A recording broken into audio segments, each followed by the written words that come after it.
Well, hello there. We are back, everybody.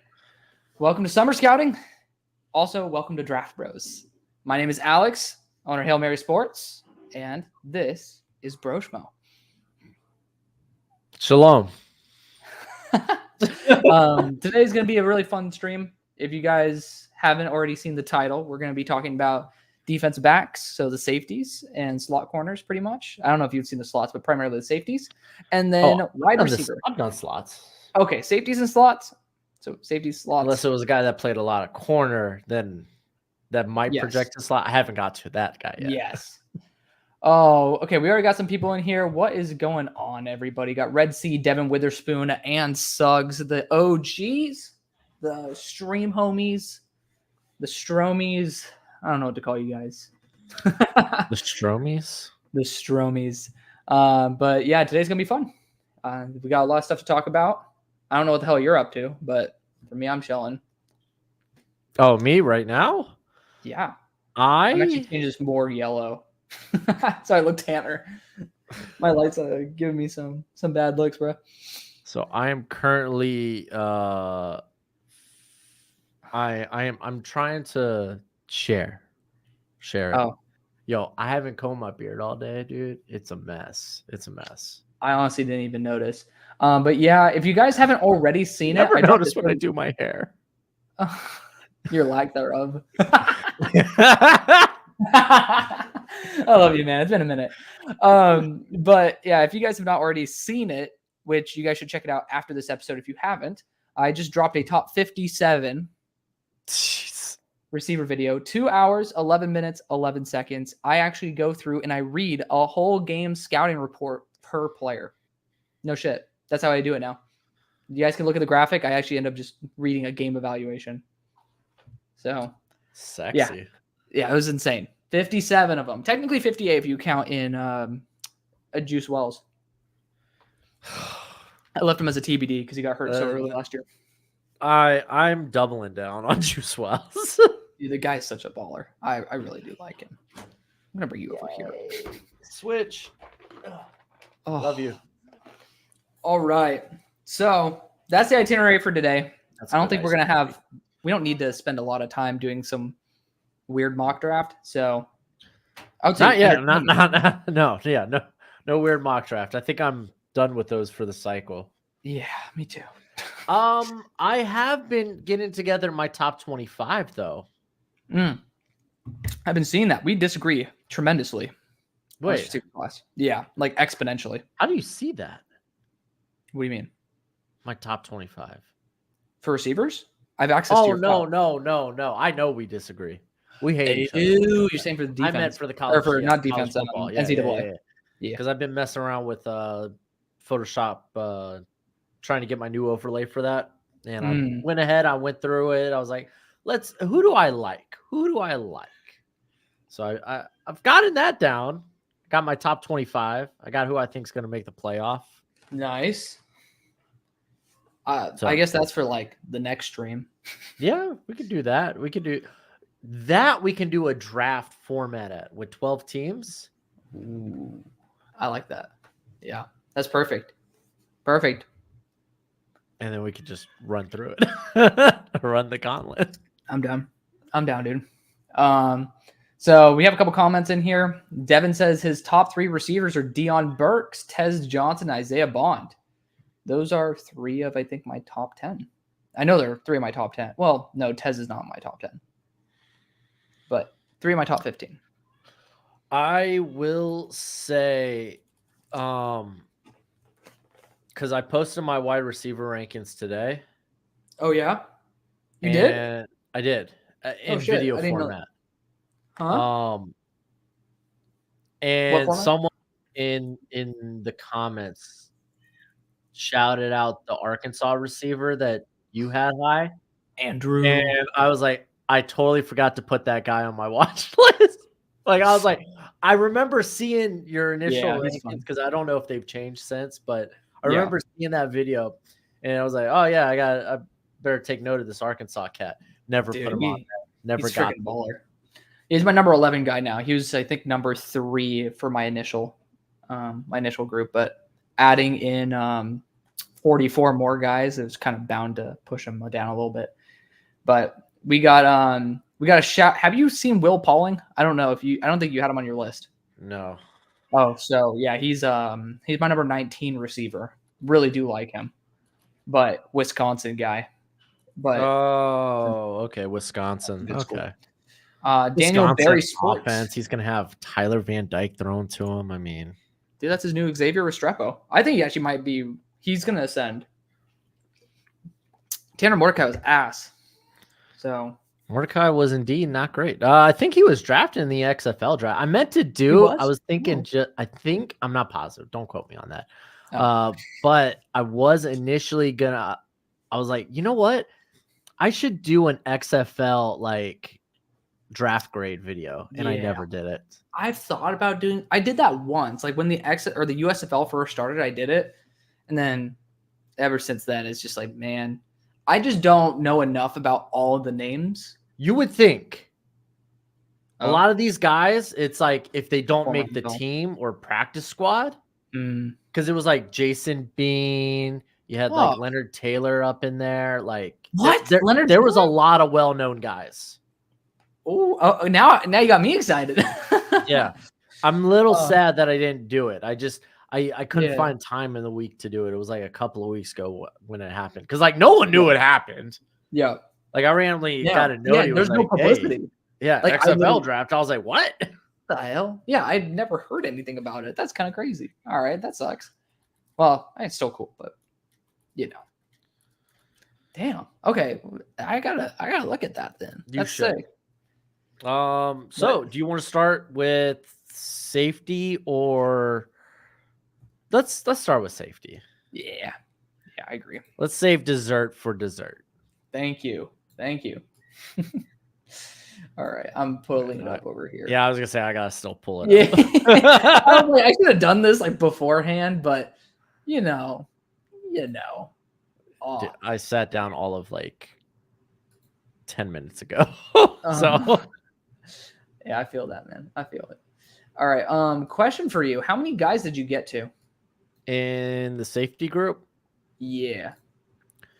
If we're gonna include guys I have listed as slot, though, yes. Some of them, like for me, like Malachi Moore is a guy that if anything he'll play, I think corner and not box. Ooh, really? Okay. We'll have to discuss that. I think potentially. I mean, his frame says but yeah, I know that's the thing. His frame says but altogether 26. Okay. See, for my deep dive that I will be doing, which is not going to come for quite a while, it's going to be 29. So I'm curious what you have that I don't. I'll be looking at that, but I have 16. Oh, yeah, no, it is 29. I have 16 for my initial. Okay. So we'll discuss it. You'll have your soapbox moment. We kind of you do your deep dives right away. I did my top so I could at least know every position. To like, I can go to round 4 or 5 degree. I do my deep dives so like early, so that now that it's like okay, it's like football's a month away. Right. And I only have like 7 teams left to cover, so I could like reel back a little bit. Right. Like my goal was to do that by end of summer. Just this receiving class, I should have done like 3 of the deep dives within the 1 receiver one. Dude, I just couldn't stop. I just wanted to keep watching with receivers. That's the thing. Like I'm talking. So, dude, you know that I have a full-time job. Like usually when people are just chatting and like during your downtime at work, you're hanging out with your team, like going on your phone. I literally am doing tape evaluations. Like I got permission from my boss to do that. Like, how fucking sick is that? Shout out to my boss. Hold on. Yeah. No, I literally told him, I'm like, dude, I don't want you to think that I'm not putting my job as a priority. Like when I have downtime, this is just what I want to do. Keeps me fresh, keep me going. And he's like, all right, bet. I'm like, okay. Like I'm very lucky. I'm very blessed to have him. So shout out to my boss right there for being an absolute G. So do you want to start at the top? We are going to disagree on the top, I think. I haven't seen your safety rankings. Because I don't know. Because like the way you always talk about prospects, it's like, oh wow, man, he must think this guy's like midday 3. Oh, third round. Okay. Yeah, that's kind of me. Honestly, I haven't graded these guys in terms of round yet. I like doing. I just throw that out there, like initial feels, and then we'll see how the year goes. Right. I mean, I have a generalized idea. Like the starters, I think will go in round 1. Like that's where I feel comfortable. Round 1 guys. I will say I have no blue chip from this. I do not either. But I don't know if I've ever had a blue chip safety besides Kyle Hamilton, who is fringe generational. Yeah, I don't know. Oh, actually, no. The Texans guy, Jalen Pitre. He was my highest graded safety. Pitre, okay. The Baylor, yeah. Yeah, I like still my highest graded safety of all time. Don't think I had him that high, but I mean, I just loved him. I mean, to be fair, I don't know what my grading system was like back then. I don't think I've actually changed anything in my grading system, though. Pretty sure I had him in that back end, like back end of the first, early second. Yeah. That's where I ended up putting him on my board, but I wasn't like fully abiding by my board. People also cared about safety a bit more then, so. Yeah. My number 1 safety in yours is going to be different. So do you want to go off with the – I'll let you start because you're going to have more names, but I also want to hear – because I feel like you have a common number 1. Yes. It's Starks. It's how the kids would say basic. So I went with Malachi Starks. For me, I think he's a top 20 guy. I fringe to say top 10, though probably will end up in my top 10 just because I don't have a lot of top 10 guys in this class. Right. But the dude is, well, for one, 6'1", 205, built well. And I thought he was a good athlete. Like coming downhill, I thought he was hella good. Like, he was explosive. He's got that ball hawkiness to him. There's an adjective. Goes for the football, 7 pass breakups, 3 interceptions. But when he comes downhill, like he kind of felt like a linebacker. He wasn't afraid to like give like a big hit. There's so much more confidence with him working towards the football than there is away. Yeah. Like my biggest criticisms for him are like kind of a risk taker. So kind of like I see ball, I get ball. To be fair, that was something I loved. Like ever since like Andre Cisco, that was like my dude. He was like, okay, sure, he blows coverages all the time, but those interceptions. But I mean that I'm not saying it's that bad with him, but it is a thing where he'll get got by a double move or something of that ilk and just not be able to recover all the way. Because I think he's got the explosiveness. I think he is a really good athlete. Yeah. Also, I noticed once he does get got, he gets this deer in the headlights look. Where I saw this in the Alabama game, where he already got kind of toasted on the on a like an in-breaking move or something from Isaiah Bond. Yep, I boosted Isaiah Bond on that rep. I know that because I boosted Bond on that rep. He literally meets Bond again and just straight freezes like, oh no, I'm not getting toasted again. And I was like, now he's second guessing himself and whatnot. Yeah. So I love that we watched the same game and like that rep both stood out. I saw that and I was like, I know he's not slow. What the? Hey, dude, that's why I knocked him a little bit in man. Yeah, like I knocked him a little bit in man and boosted Isaiah Bond. I was like, damn, I didn't know Isaiah Bond got that in him. Like, So I'm just gonna play with like, okay, he just needs maybe more reps. Needs to see the field better. Let's see how it plays out this season. But like, I think from an athletic standpoint, ball skill standpoint, he probably should be a first round safety. Okay. So he's my safety 12 out of 12. Yes. No, I'm just kidding. No, he's my safety 2, man. He's a quarter of a point off of being safety 1. No, I really love Malachi. I think that's fair because I think I think a bunch of at least the top safeties, a lot of them are kind of projections, pure projections. I agree completely.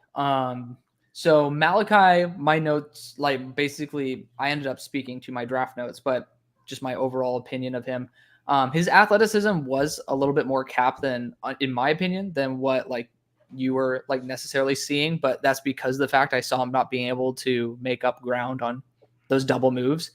And it might have been because I watched a couple other very, very athletic safeties around him. So I think it's just because he stops. it might be that case. He can't he's make a really good mover, though. Like, he's fluid. Yeah. That's what I'll say. He's very fluid. He's scored very high in change of direction. Ball hawk. Not super physical. He's not going to be an enforcer, but he's not weak. Like, no, I think he's a sure tackler. Yeah. He's not going to be someone who is the highlight reel big boomer. Yeah. But, that was kind of like Kyle Hamilton. Right. He loved that, but he also hovered around like a 15 missed tackle mark. So right, like he had the high missed tackle mark, and he was also a YOLO type of guy. Remember that Stanford game where he just took out that guy? Was that the game he got injured? I'm not sure. I forgot. I can't recall. I just remember there was like one play where he just like ran straight across the field and just destroyed a receiver. Oh, dude, it's wild. When I do these deep dives and like I look at these drafts pass, I'm like, I don't remember this. I don't remember this guy. Yeah. Hold up. Oh, damn. That was so long ago. Yeah, but Malachi Starks, I love his zone instincts. That's something I really do love. Like, I feel like he processes the play more than a lot of other safeties do. I thought he was actually near cerebral in terms of his actual understanding of certain route concepts until he's in man coverage and gets got. But even then, to be fair, Isaiah Bond's kind of a good guy to get got on. Because that guy's a freak in terms of athleticism too. Talk about him later. Do that. I got so many guys that you didn't list that I'm just so excited to tell you about, because I feel like when you take a peek at them, they're going to you're going to love them. I got sad. I wanted to keep going, but I was like, I really need to start on corners. I know. that was my thing, but I just said, nah. I'm like, screw it. Let's go. Let's have fun. But my number one safety is Nick Amonwori, the South Carolina cat. Did you grade him? Ooh, I did. Okay, so total projection, but I think he could be a stud. So he's literally built different. 6'3", 230 damn near. He could go to linebacker and be linebacker 1. Dude, he is so freaking fast. That top end speed. I was like, dude, these guys who run 4.3s, nothing against him. Dude, straight. He might be 4.2. You want me here? So this was listed during the spring workouts. His little score sheet or whatever. Yeah. So he benched 225 24 times. He had a 42-inch vertical and 136-inch broad jump. All those would have been first in the 2024 class, aside from the broad jump, which Tyler Owens had a record-setting broad jump. So freaky. Dude, scored a 19 out of 20 on athleticism. That's why he's up there. That's why he's my number one guy. Like, ridiculous athlete. Relatively smooth, relatively reliable in run support. I thought he processed the field pretty well as a deep coverage guy as well in terms of in zone coverage. I think he's a little bit too stiff. I saw that Brock Bowers got the best of him one-on-one. Of course, who didn't? Brock Bowers. Yeah. So, overall, I mean, he's a freak athlete that has a really, really solid foundation. And I think with more experience and with good coaching, he could be a blue chip player. Yeah, I got him at 8 just because I want to see more. Oh, 100%. And man, you're right. This guy's got a nose for the football. Like, doesn't matter if it's like run game, pass game. Yeah. He's just around. Yeah. He has perfect range for it. Yeah. He's just so freaking athletic. I don't think I think he moves, at least change the direction wise, moves more closer to a linebacker than an actual safety. Sure. But again, also built like a linebacker. So yeah, I'm not mad at it. He was in that tier 2/3 in terms of like, I had the elite fluid guys and I had the pretty fluid guys, and he was in the pretty fluid guys. So yeah. I agree. Definitely saw that from him. Who was your number 2 then? Including slots. Yeah, I got to keep that in mind.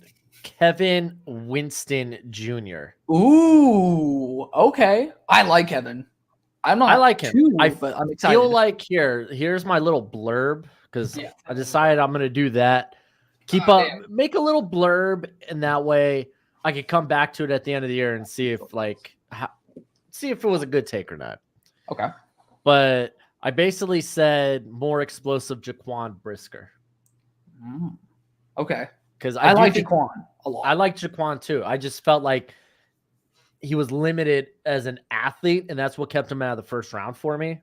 Okay. I can see that. Jaquan was like, at least in terms of going back, like Jaquan was really good with everything in front of him. Like his just understanding of like route tendencies and concepts and when to jump, like was phenomenal. But like those 20 range wise, I was like, no, I don't know about this cat. Yeah, that was 23, right? That was 22. It was 22. I'm like looking up to see what my grade was on him because I'm trying to see how far off he was. Jaquan graded out as a 75.25. Do I have the same exact? No, I ended up having a little bit different grading scale, but so that was 22. I'm kind of curious now. Yeah, because my safety rankings were Hamilton, Pitre. Ooh, interesting. Okay, I did not have Hamilton as generational at the end of it. That's probably because post combine. Lewis Cine, RIP.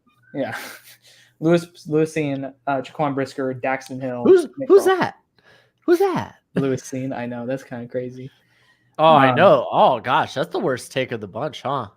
Well, I mean, the poor guy broke his leg a couple freaking plays into his first season, so yeah, like that's kind of a shitty way to start. But it is. I do like Nick Cross now potentially is the starter there for the Colts. Yeah, it's interesting. I don't know if he hasn't proven the ability to start. That's because he was stuck as a special teamer, and then he didn't get a starter nod till the last couple of games where he actually unseated Thomas, I think was the other guy there. Rodney? Yeah, Rodney. Yeah. Which to be fair, Rodney really outperformed his projection a ton. Dude, where was he taken? 7th round. Yeah. I was like, damn.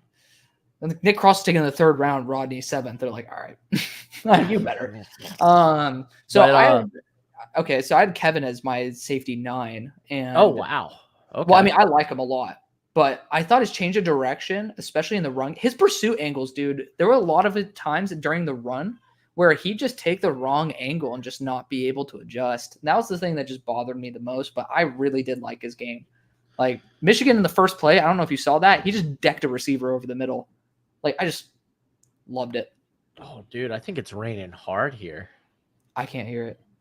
Oh, I think it's raining hard here. I'm going to go check on my family real quick. Okay. Yeah, no, just because it's like, sounds like it's really coming down. So, dude, we just had a storm here like a couple of weeks ago. Yeah. 80-mile-per-hour winds out of nowhere. Nuts. These like, I mean, what was like a couple, you said a couple months ago? Couple of weeks ago. It was on a Sunday. Interesting, because we had a storm here in Dallas where the wind got up to like 90. The gust got up to 90 here, and I was like working in the office, and you could feel you hear the windows like rumbling. I was like, oh my god, it's nuts. Did I just freeze? You gotta be kidding me. Did I Hugh freeze? Am I the one who's frozen, everybody? You guys can look. He had a 42-inch what? I don't know if Broshmo's gone. Am I gone or am Broshmo's gone?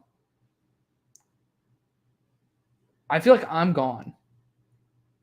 Am I the one who's gone? We got one guy down. It's one of us. We'll see which one. He froze because of weather. Okay, there we go. Thank you, Brandon. You guys can now see the delay as well. So, all right. RIP Broshmo. We'll be getting him back. Yeah, he's going to be popping back. I am now real Broshmo. Can I just drag myself? Come on, dude. Seriously? What's up with this? Actually, oh! Yeah, okay. No, this is not working. Hold on. Where's the Draft Bros thing? No. You guys get to see behind the scenes. Oh, my God. There we go. You guys get to see behind the scenes. Me just fucking around. Thank you, Husky. Husky Dad. Yeah. Love that. You and Broshmo alike. But regardless, not gonna lie, Baby Gronk would cook. Oh my god.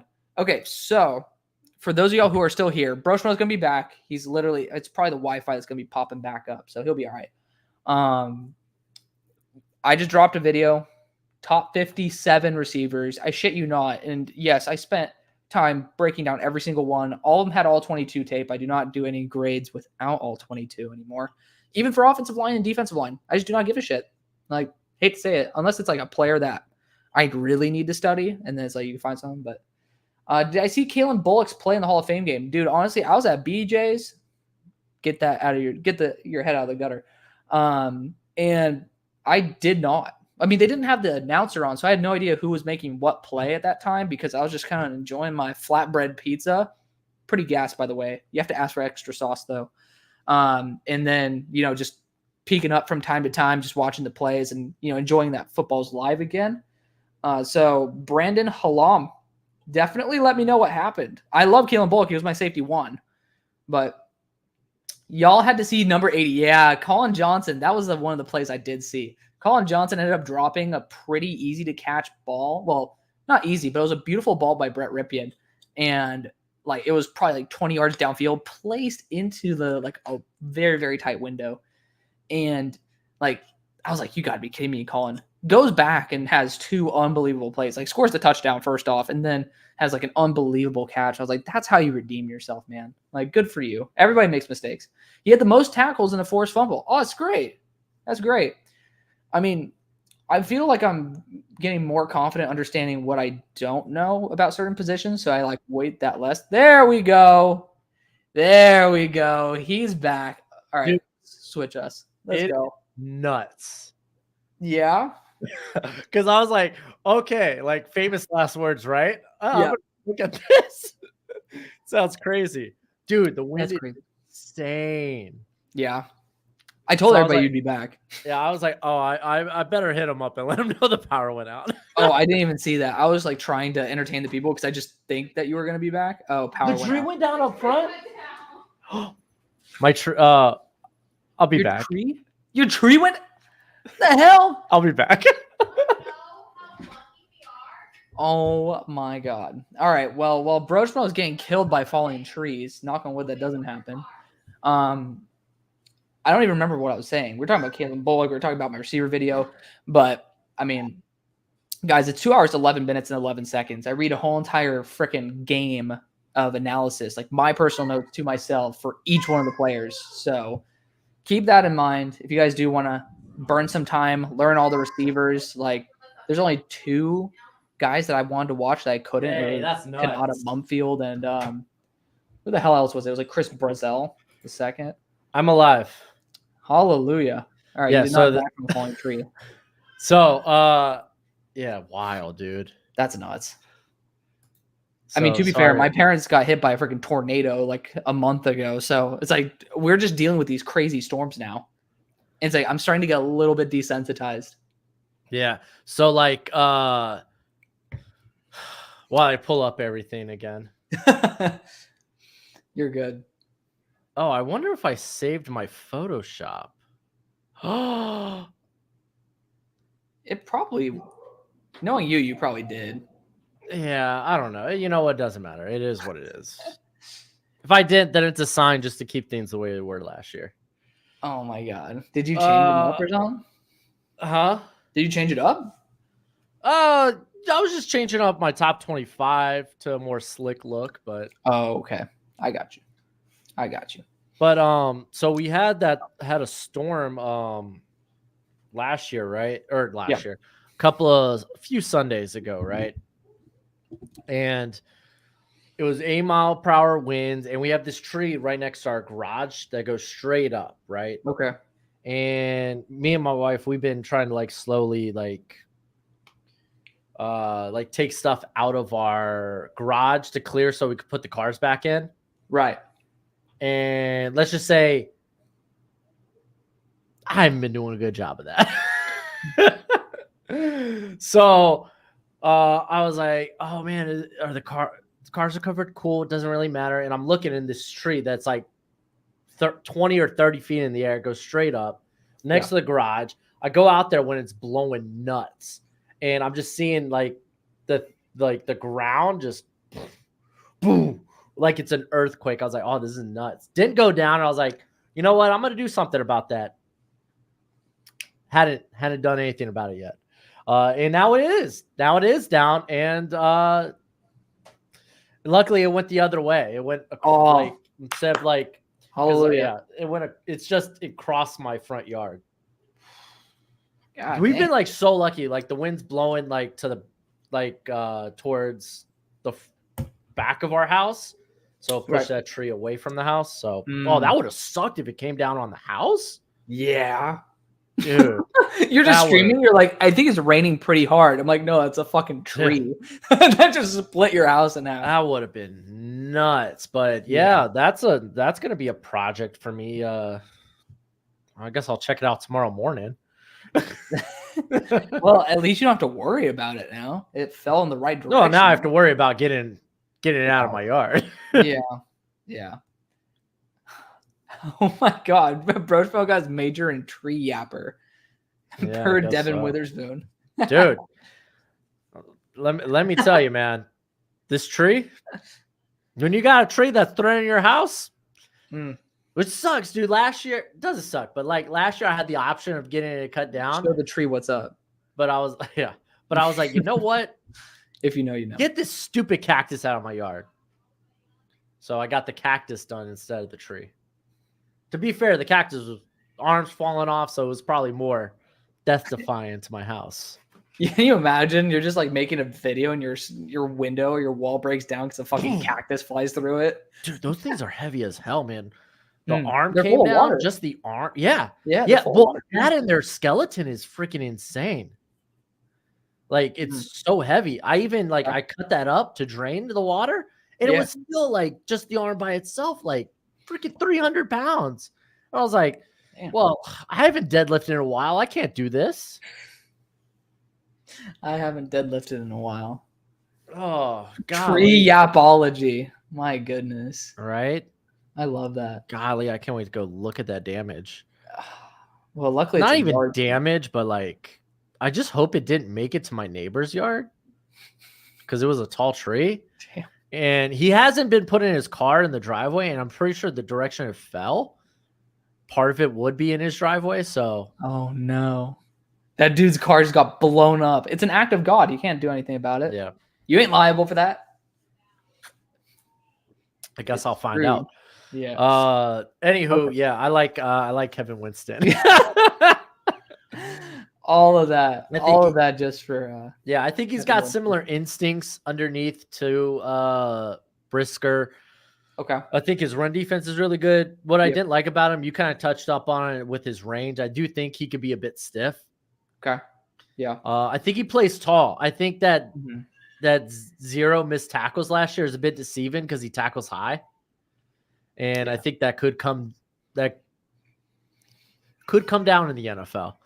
Right. I also put here play strength, but he's a guy that has room to add actual muscle to his frame. Okay. Not say he doesn't have muscle now, but it's just something I was like, okay, like his tackling technique, he's a bit more like dive and drag. So yeah. He's not really like the guy to be an enforcer necessarily. Yeah. I think he has the strength, but it's just like I don't think he deploys it the way he should. Yeah, it might be honestly just a technique thing. Yeah. So I think that's also I really think it's his pursuit angles, dude. I think if he went straight up and actually like was on target when he went for it, I feel like he'd use better form to use his strength. Like that was just the thing for me. I just kept noticing it was like the wrong first angle every time, and I'm like. There was a couple, I think it was versus Michigan, might have been versus Ohio State as well, but let a couple big touchdown runs because he just took the wrong angle to a guy in open space. And it's just like, oh, man. Like Tree Yappuccino, dude. Tree Yappuccino. And it's delicious. Yappuccino on ice. Yappuccino on ice, baby. All right. And you said your number 2 was Stark, correct? Yeah. So who's your number 3? Let's switch things up. Let's go with you first. Sebastian Castro. I am in love with Sebastian Castro. Oh, okay. Yeah, I got him listed with my slot guys. Yeah, this is a clear top 3. All of them are within half a point of each other. I think Sebastian Castro might be the smartest zone coverage defender I might have graded. I agree. Like all my cons with him has nothing to do with how he plays the game. He is a mediocre ass athlete.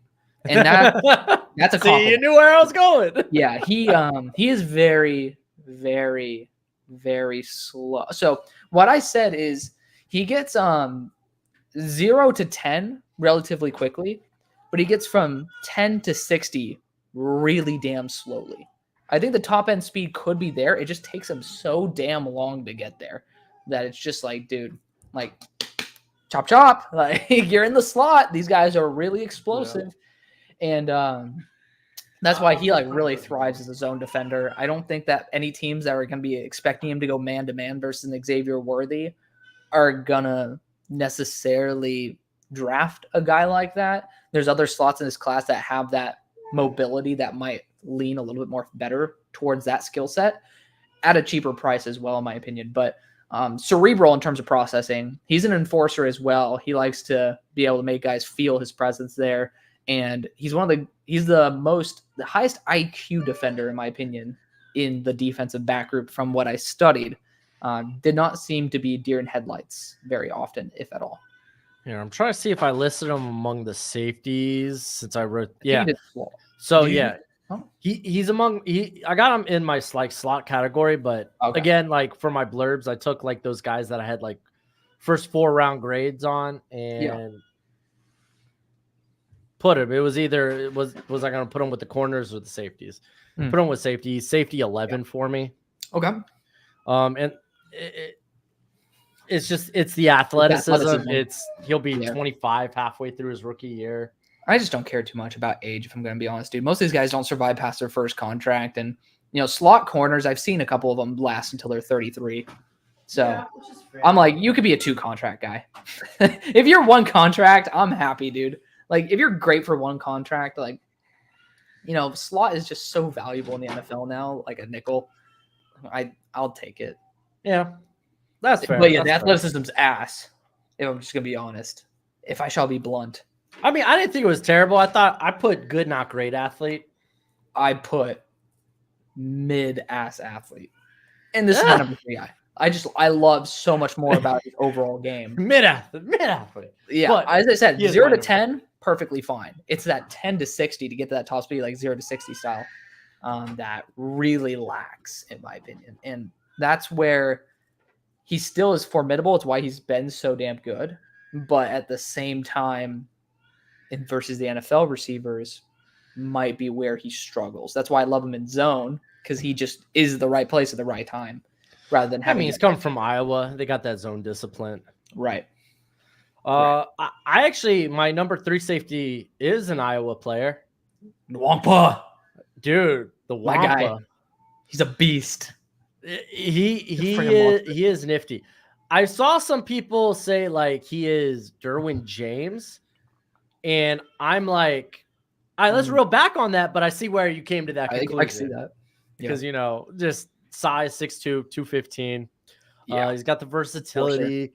Yep. I like the play strength, blend of size and speed's real nice. Yep. The cons that I had with him was he has that Kyle Hamilton hitter mentality, where it's like, hey, I'm big, so I kind of want to rock your world, and doesn't lend itself to the best missed tackle rate. Yeah, I did put sometimes when he is in like too high, he gets tunnel vision towards like the middle. And he'll kind of miss guys out on the boundary. And it's like, hey, if you're supposed to kind of be like the safety net back there, like probably shouldn't do that. So like, I kind of feel like I kind of lean to more. Yeah, he's probably someone you want to play in the slot, play in the box. Yeah, you could probably get away with him in like a quarter scheme and whatnot. But like, absolutely not like a cover 1 single high, not a he cover doesn't have 3. that level of speed overall. To be yeah. I mean, at his size, it's still pretty darn good. But again, it's that like coming downhill, more of straight line rather than the actual change of direction. And him being a taller guy, it's kind of like the tall tackle problem where it's like they find it tough to get leverage. I feel like if you're a tall corner or a tall safety and you end up tall in your back pedal, it just kind of like hurts you. So yeah, I felt like there were instances of that. He was definitely more comfortable working forward than backwards. I loved him in the box. I thought that's where he shined. Easy. I did not see a better defender in the box in this class. Like he felt at home. I really actually did like his fluidity overall. I thought his change of direction was a little bit better than maybe like what you saw, but I also blend athleticism as like functional athleticism, and I didn't really see him have that overall like deep speed ability for that deep coverage, which is why I'm really focusing on him in the box. Yeah, and for me, it was. I think it wasn't like the lack of athleticism, but like how he saw the field. Right. Well, I think that he might have developed that because of the fact that maybe he was trying to compensate and try to be more of a big play. When you're around all these other freak athletes like freaking Cooper DeJean, like I'm sure that like there's something that rubs off to where you want to be more of that ball hawk in the middle. So I don't know. That's just a theory of mine, but I thought that he actually processed the field fairly well. I don't want to leave him as a deep safety at all. I'm just keep him in the box, make it simple, keep it simple, stupid. There you go. But yeah, in the box, I mean, this dude is ridiculous. So big fan of his game overall. I did like his fluidity, but I did think that, especially in man coverage, he was really lacking, and he's not really built for that. So it's okay. Yeah. Okay. I think in the role, he's my number 4 safety. So. Oh, okay. So you went right in. Okay. Yeah. That's why I was like, I'll just talk about it. Screw it. So my number 4 ends up being Billy Bowman, who I freaking love. Okay. This is my guy. Like, yeah. I didn't think I was going to initially love him because he's like built like a bowling ball. Like typically that doesn't really work at safety, but for him, it really does. Like, okay. Sure, you're gonna have to deal with like the limited, I guess, length and range, ability to contest the catch point. But like, I remember I did a watch along with that Texas Oklahoma game, and just him coming up and like, okay, I'm not gonna be able to reach the catch point on Jatavian Sanders over the middle, and it was like inside the 20. Yeah, but I can make him never want to go there again, and he just lowers the shoulder and destroys him. Yeah. And breaks up the pass. And I was like, oh, disgusted. It also helped that, the ball skills are really good, like legitimate ball hawk, 9 interceptions, 6 pass breakups the last 2 seasons. Damn. He had 3 pick sixes last season, apparently. I'm like, that's wild. Yeah, it's pretty fucking awesome. It's kind of insane. Great. And he kind of has that Sidney Brown shot out of a cannon. And honestly, that's probably like an early... I hate to say comp because, again, I really don't like doing comps until like I can get metrics and whatnot. But in terms of like how I felt, like I just felt like he had that type of just flies around and just explodes, can cover grass real quick. And at 5'10", that's an impressive feat to cover that much ground. Right. No, I mean, I was a sucker for Sidney when he came out. So I think that might be, he's on my list, so I'm excited for that. Yeah, the tackling is not great. Honestly, I don't care too much about, because tackling form can be changed so long as you're going in the right direction and you actually can make a tackle if your form is correct. Like some guys just aren't strong enough to make a tackle. Man, if you could live with a 25% missed tackle rate over his career. You know what? If we could live with over like a 30% missed tackle rate with Abdul Carter, I think we could survive. It's a little different. It's a little different, but same principle. I'm gonna be a little biased here. It would have meant more if he stayed at linebacker. This is true. Okay, so who's your number 5 then? Dante Trader Jr. Damn. All right. He's a great athlete. Yeah, I remember we were talking while you were watching him for the first time.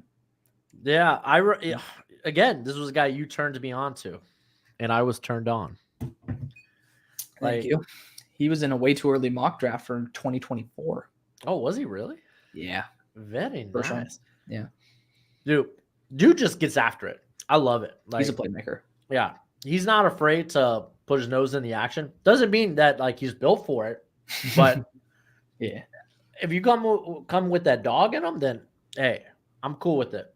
True. A lot of times in the red zone, he was the guy that was kind of playing what L'Jarius Sneed does for the Chiefs on like used to do on like third downs. They're like third and shorts or in the red zone where he'd come in, play the slot, but he's more playing like a like a 9Y or Y9 or a 7 around that 7 tech.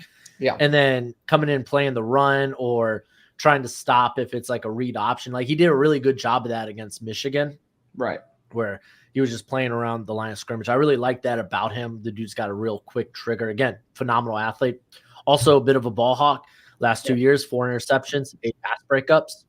Love to see it. There's a blitz side there.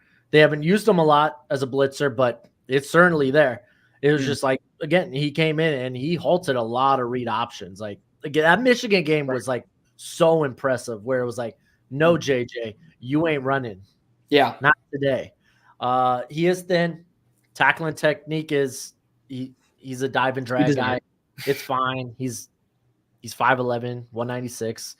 It's what you expect at that. That's not that bad. There's weight. Far worse. Yeah, it's no like Billy Bowman. Right.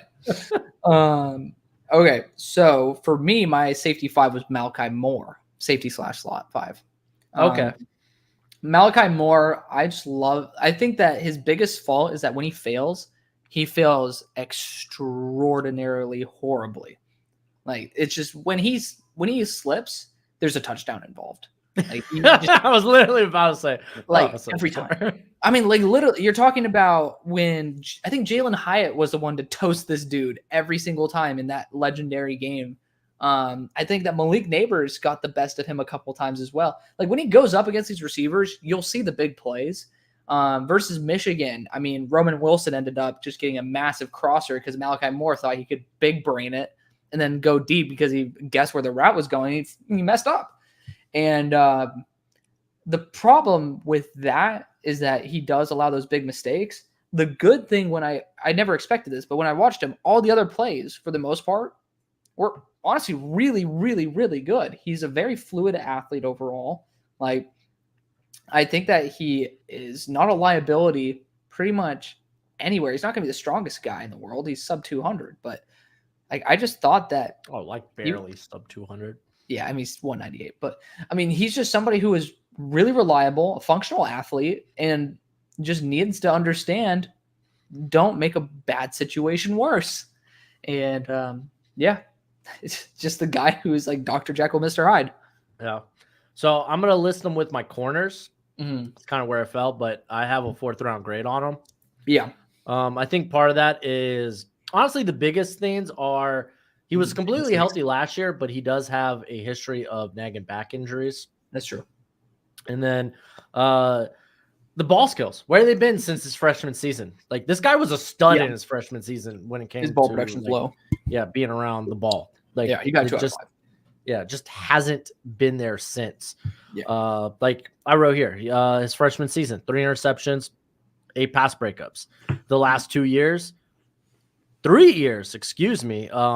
6 pass breakups, 2 interceptions. Yeah. His ball production overall has been atrocious. Yeah, kind of wild. There are not very many guys in this class, though, that have good ball production. Well, from the guys who I studied. Yeah. Who have good ball production. Yeah, which is fair. But I feel like he's just kind of pigeonholed into the slot. That's just his position.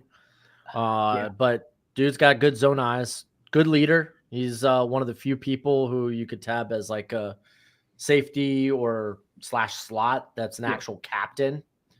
And he's actually been that for, I think, not just last year, but the year before as well. But yeah, no, I like Malachi Moore a lot. Yeah. I am just curious about the back. Because it really did cost him the better part of his like sophomore and junior year. That's just the information, dude, that we just will never understand until post-draft to see if that's like actually healed or not. And that's what sucks. We'll need to see the next Hard Knocks off season to actually understand who has medical red flags or not. Have you seen that? Dude, no. Did you see the Giants? Okay, so the Giants had the whole draft. I saw the clip. Yeah, I saw the clip and then the picture. The picture. Yeah. Where they had their little blues, their yellows and crap. Yeah. So we'll see about that. It's funny that the entire Eagles draft was either undersized, character concern, or injury prone. I don't know if they had any of them that were character concern, but the injury prone and this undersized was emphasized often. So, okay, that was my number 5. That was your number 5, and then I guess we're on to your number 5. My number 5. That was Trader, so number 6 oh, right. for number me 6. Yeah. is Keon Sabb. Oh. Yeah, another guy who's just like small sample size, Yeah. but like was insanely productive in that small sample size. Yeah. I think he's got a really good feel for coverage. He's really good downhill explosiveness. Nose for the football with that small sample size is evident, and a guy that's not afraid to be physical. He's coming in at 6'1", 200 pounds. Now at Alabama, formerly of Michigan. 2 good programs for safeties too. Yeah, right. So like his cons I had were pursuit angles. I thought, and not just like against the run, but also in coverage sometimes. Sure. Like I think it was in the Washington game. There was like a couple of swing passes out to, who was it? Dylan Johnson, right? Yeah, big boy. Yeah, he just got signed too. Did he? I thought he was on a practice squad, or not a practice squad, but I thought he was signed with the Titans. I know that one guy got released so he could be signed. I'm forgetting who, because I ended up seeing like a little hype video for him. It was like this past week. He's a guy that I think could make a roster just because of what he can do in pass protection and as a receiver. Like when you're that big and then you come out of like Mike Leach's air raid, like, whew. That just screams Latavius Murray. Dude, I miss Latavius Murray, man. I miss Latavius too. Like he was still producing well. Yeah, like in a backup role. He was a fun player to have in Madden too. Like he had 92 speed with like 85 truck every year. And it's like the dream, like the dream. But yeah, he would just kind of attack that poorly. Yeah, which I mean, I get it. You're going up against someone who's just kind of like a dump truck. Yeah, and you might bounce off. But I felt like he could have taken a better angle where, like, when he met Johnson kind of like didn't have to like adjust or anything. It was just like, oh, okay, I'm just gonna run through this. Right. Get off of me, Ant. I put that he tackles high. There was a few times going back to that Washington game, because again, limited sample size, where I thought he attacked over the middle, like high on taller pass catchers. Right. Which it ended up like, luckily, like the tight ends for Washington were kind of whatever. They were like receivers. Yeah, right. But against like bigger guys, like they're just gonna shrug you off. You're gonna have to like lower the hitbox a little bit. Yep. And it was just like, oh, that's interesting that it doesn't just show up as like a run defender, but also in coverage when he's like attacking the outside on these like screens or screens or swings, and also stuff over the middle. Yeah. But like, dude's a good athlete, like really good. So yeah. He is my second best graded athlete in the class. He's my number 7 safety, but literally everything you just said, I thought that sometimes he took a while to process the play about what was going on. It was just like, which I mean, it's an experience. That's it's like, what can you do? Yeah, exactly. It's just something to watch in case he doesn't get better at that. But he is the worst graded run defender out of the safeties that I graded. Granted, that's not by far, because I have somebody who's just a quarter of a point larger or a quarter of a point better. But yeah, I thought he was middle of the road for pursuit angles overall, in that bottom tier of the middle. But I thought he didn't play with that much strength, but that's because I think he relies on his athleticism. But he still tries. But it's just like, when you're looking at guys like Xavier Nwankpa, there's a little bit of a difference when you see the play strength between the two. So, yeah, I mean, I'm all on board with you with that. I mean, he's a freaking crazy athlete who just pops off the screen and just limited sample size. So, my number 6 is Rod Moore, safety out of Michigan. So, I paired up the Michigan guys. We're going back to Michigan. Yeah, we're going back to Michigan. I don't like his field instincts too much, because I think that in zone coverage, he's probably one of the worst zone coverage safeties that I graded. But I thought that he was actually quite solid in man coverage. I thought that he had very few moments where he looked like a deer in headlights. I just didn't think that comparatively to other safeties in this class, he played zone coverage well. He didn't process the field in zone coverage as well as he basically understood what was going on. He's reliable in run support, nothing crazy. He's like pretty much just really solid in everything except for ball production. That was pretty lacking. So he's just somebody who's reliable. Okay. Yeah, I had him a little further down. I think he was safety. Where did I have him specifically? Safety 12 for me. Coming off the injury. He probably will be too. Yeah, right. So coming off the injuries, like back to back. First one was kind of a minor knee injury, but then following that up with the ACL, we don't know when we're going to see him. Right. So like, I feel like he's just going to get forgotten about by a lot of people. But like the ball skills, I think are really good. I think he's a high football IQ player. Yeah. The play strength's not great. Yeah. Kind of is what it is. But I have him as like an early day 3, like 4th round. Yeah. Especially with injury involved. That makes sense. Yeah. Because I mean, I felt like outside of that, like he probably would have been in my like top 100. So yeah. I don't know. Get well soon. Get well soon. I don't know if we're going to see him this year or when we're going to see him this year. Yeah. So now it's safety 7. 7. Well, who'd you have at 7? 7, I have Xavier Watts. Ooh. I know you hate him. He is in my bottom 3. Which is fair. Because it's a similar range difference to what you have with my safeties.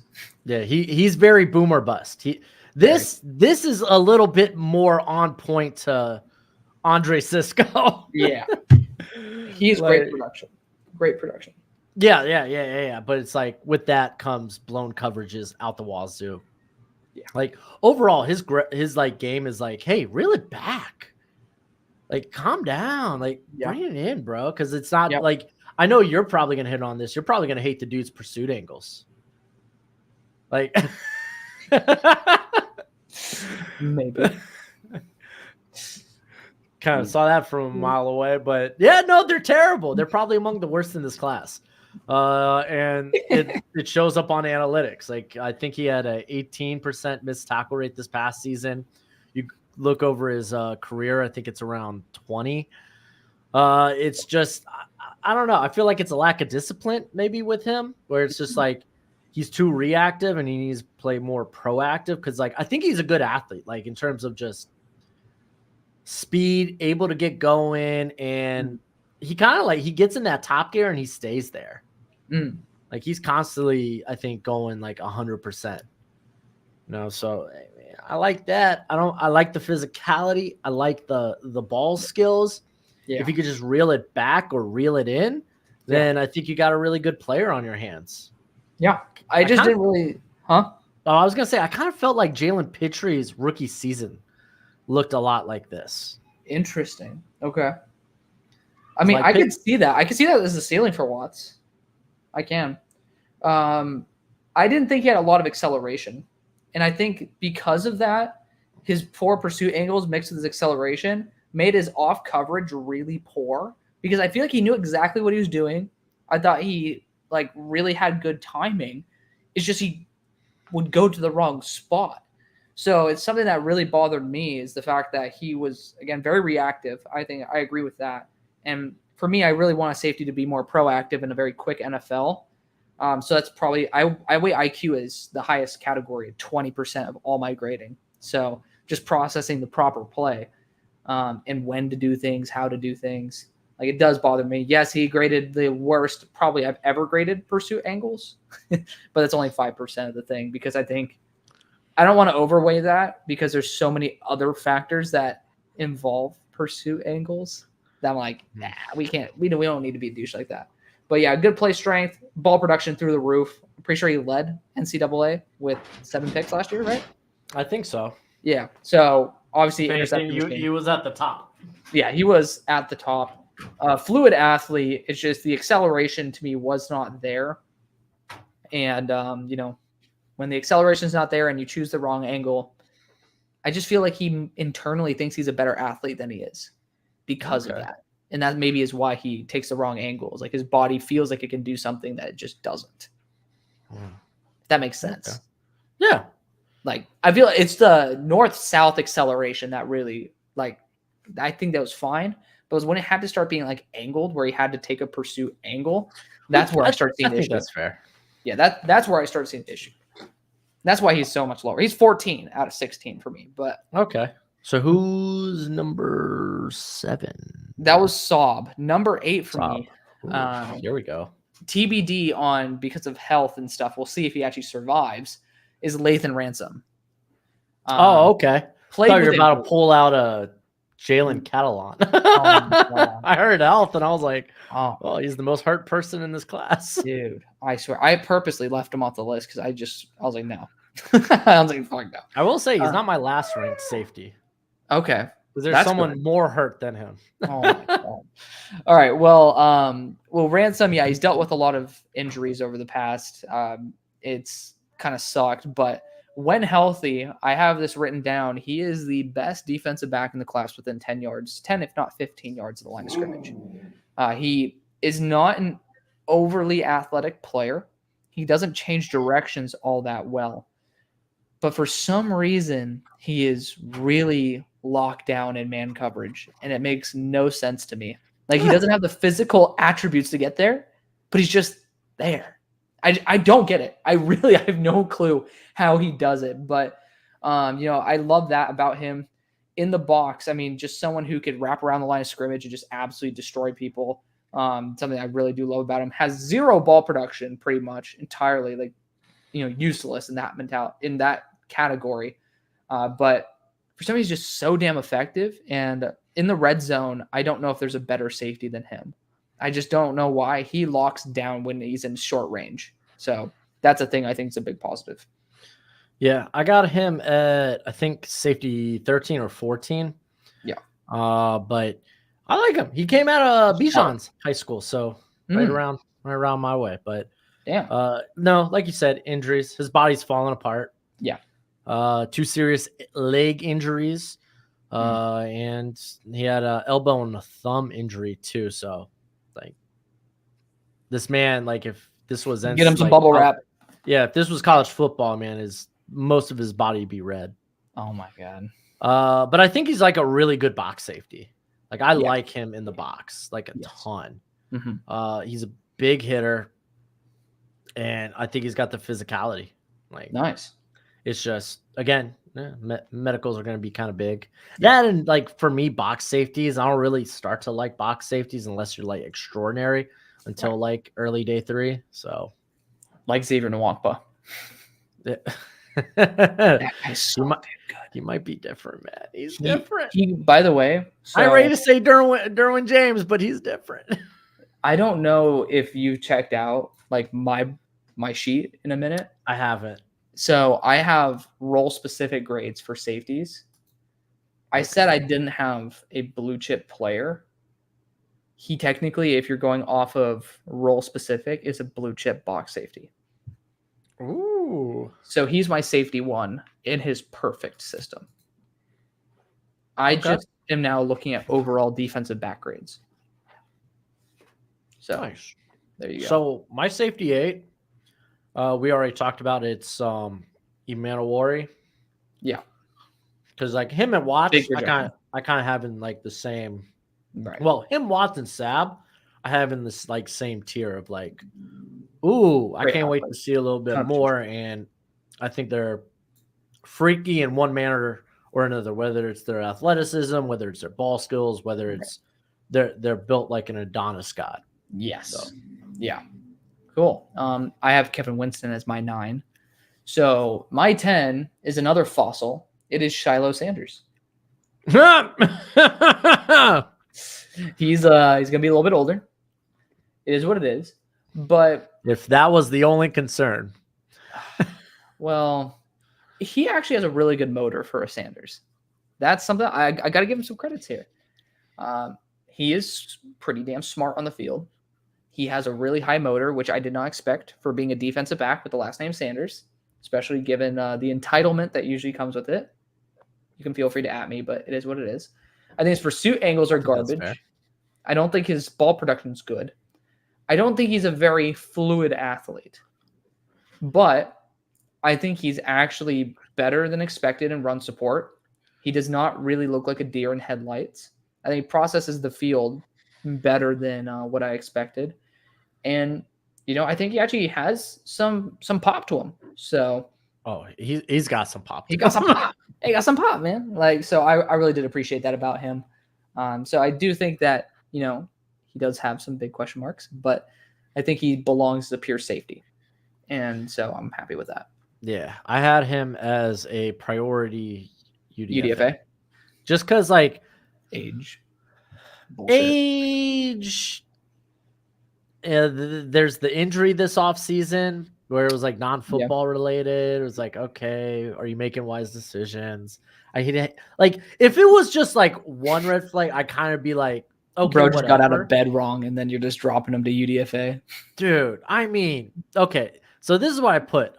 My first con is just walk-in red flag, right? That's literally what I call it. Walk-in red flag. Damn. So older side, he's gonna be 25 heading into his rookie season. Yeah. Not the end all be all, but suffering an injury that was outside of football activities kind of sucks. I get it. Things happen. However, the baggage he brings to the table after that just makes you willing to let another team take a shot on him. Essentially, I'd rather get him as a UDFA than having to spend a draft pick on him.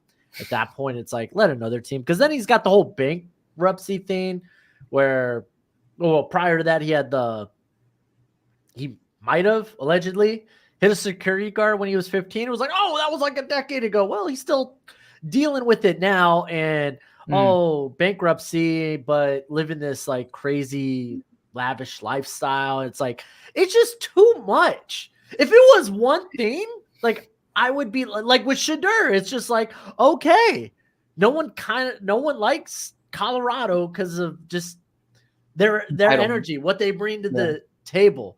No one likes that type of 4-9 energy. Yeah, right. And it's okay, if that's that's one thing. But you know what? Screw it. Shedeur's a really good prospect. I just don't think he's that good of a prospect for me to be because I still think he would be day 3, because I think he's a solid athlete, but you mentioned it, stiff athlete. Yeah. He wants to be a hitter. He's basically just a mini linebacker. You talk about the ball skills. It's not because he's not around the ball. It's because he wants to beat the crap out of whoever's trying to catch that football. And then he's to play receiver instead of play ball. Yeah, right. So it's it's not. I think he is a draftable prospect, but there's just too much there where I'm just you know what? Let's see if he doesn't get drafted, and then we could hopefully sign him and bring him into camp. That's understandable. I mean, my opinion about the Sanders entitlement and then, off-field issues. Yeah, which it's I mean, that whole Colorado season didn't really help how they just kind of didn't do any favors. But it's I get it. They're a hot new thing. Deion's kind of I know marketing not genius. Man. Honestly, even from a record perspective, this is a team that's further along in their quote unquote rebuild.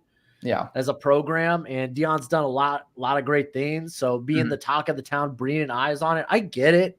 Right, I'm fine with it, but there is a certain type of just how they, it's I just realized I put Vanderbilt as the logo for Will Shepherd because he transferred to Colorado, right? He did. That just got to me. It's just sitting in there. I knew something was wrong. I was he went to Vanderbilt. I was that's more. What the hell? That's more than what I wanted to watch. That's more Shiloh than I really wanted to talk about. Because I'm sure he's a great guy. I haven't. He liked my tweet. I was proud of that. He seems at least not to be a douchebag. Yeah, right. If you like my tweet, you're fine with me. How about that? I give you a +5. Oh my god. +5 rounds. My safety 9. No. I got another guy 10. Ahead of him. Oh. Yeah. Before I get into 10, my 9 is technically Jahdae Barron. Ooh, he's my 12.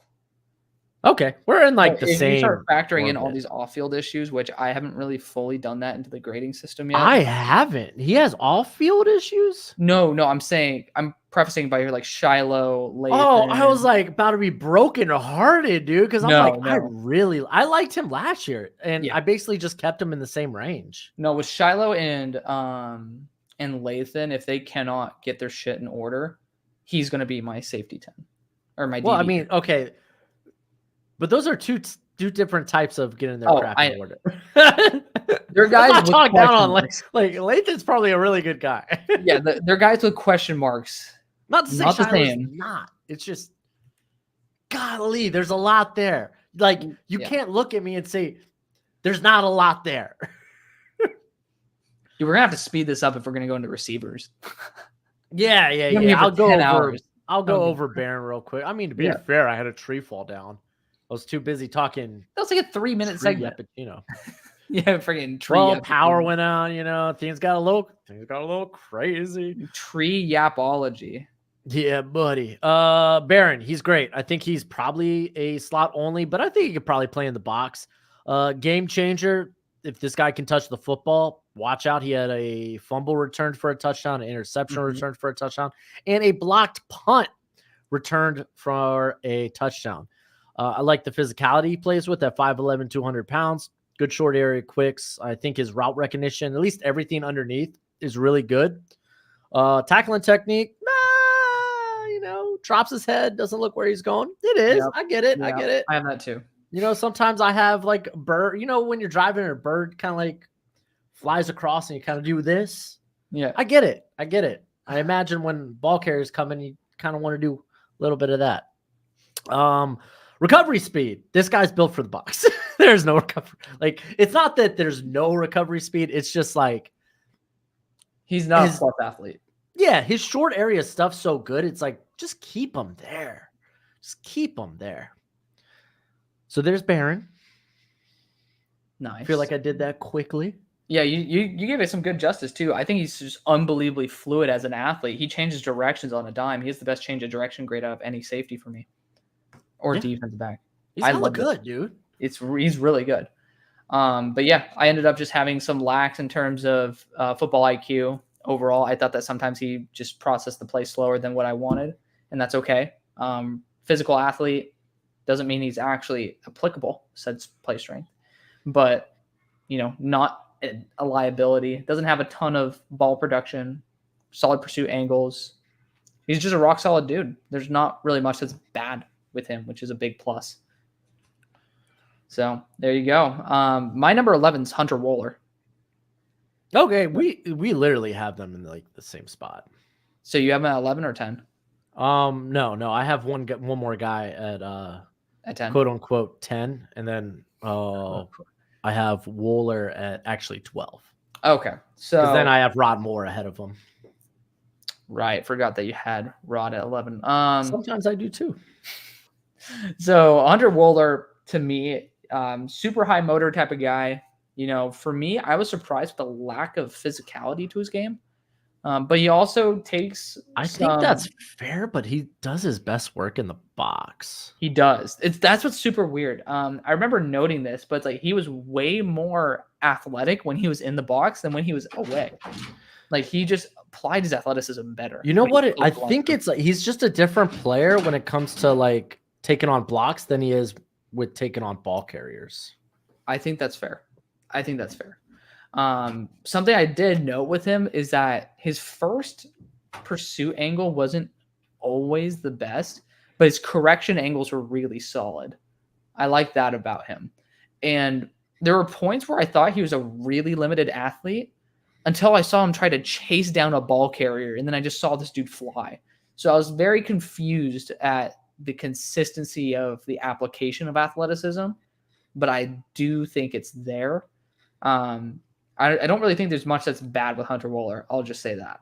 Maybe he's not a good man coverage safety, but you wouldn't be using him for that anyways. Yeah. One of the first things I put down for him, I was like, line of scrimmage legend. Like, this guy's just really good around line of scrimmage. Like, they need to use him more as a pass rusher, like a blitzer, because he was super effective at that. He's also a pretty sure tackler for the most part. So, like, he's a good player. It's just like some of the things you mentioned there. Like, is his range good? Is his range bad? Who's to tell? But I mean, again, we're talking about a guy that's probably in the box, which means early day 3 for me, unless you're extraordinary. Yeah.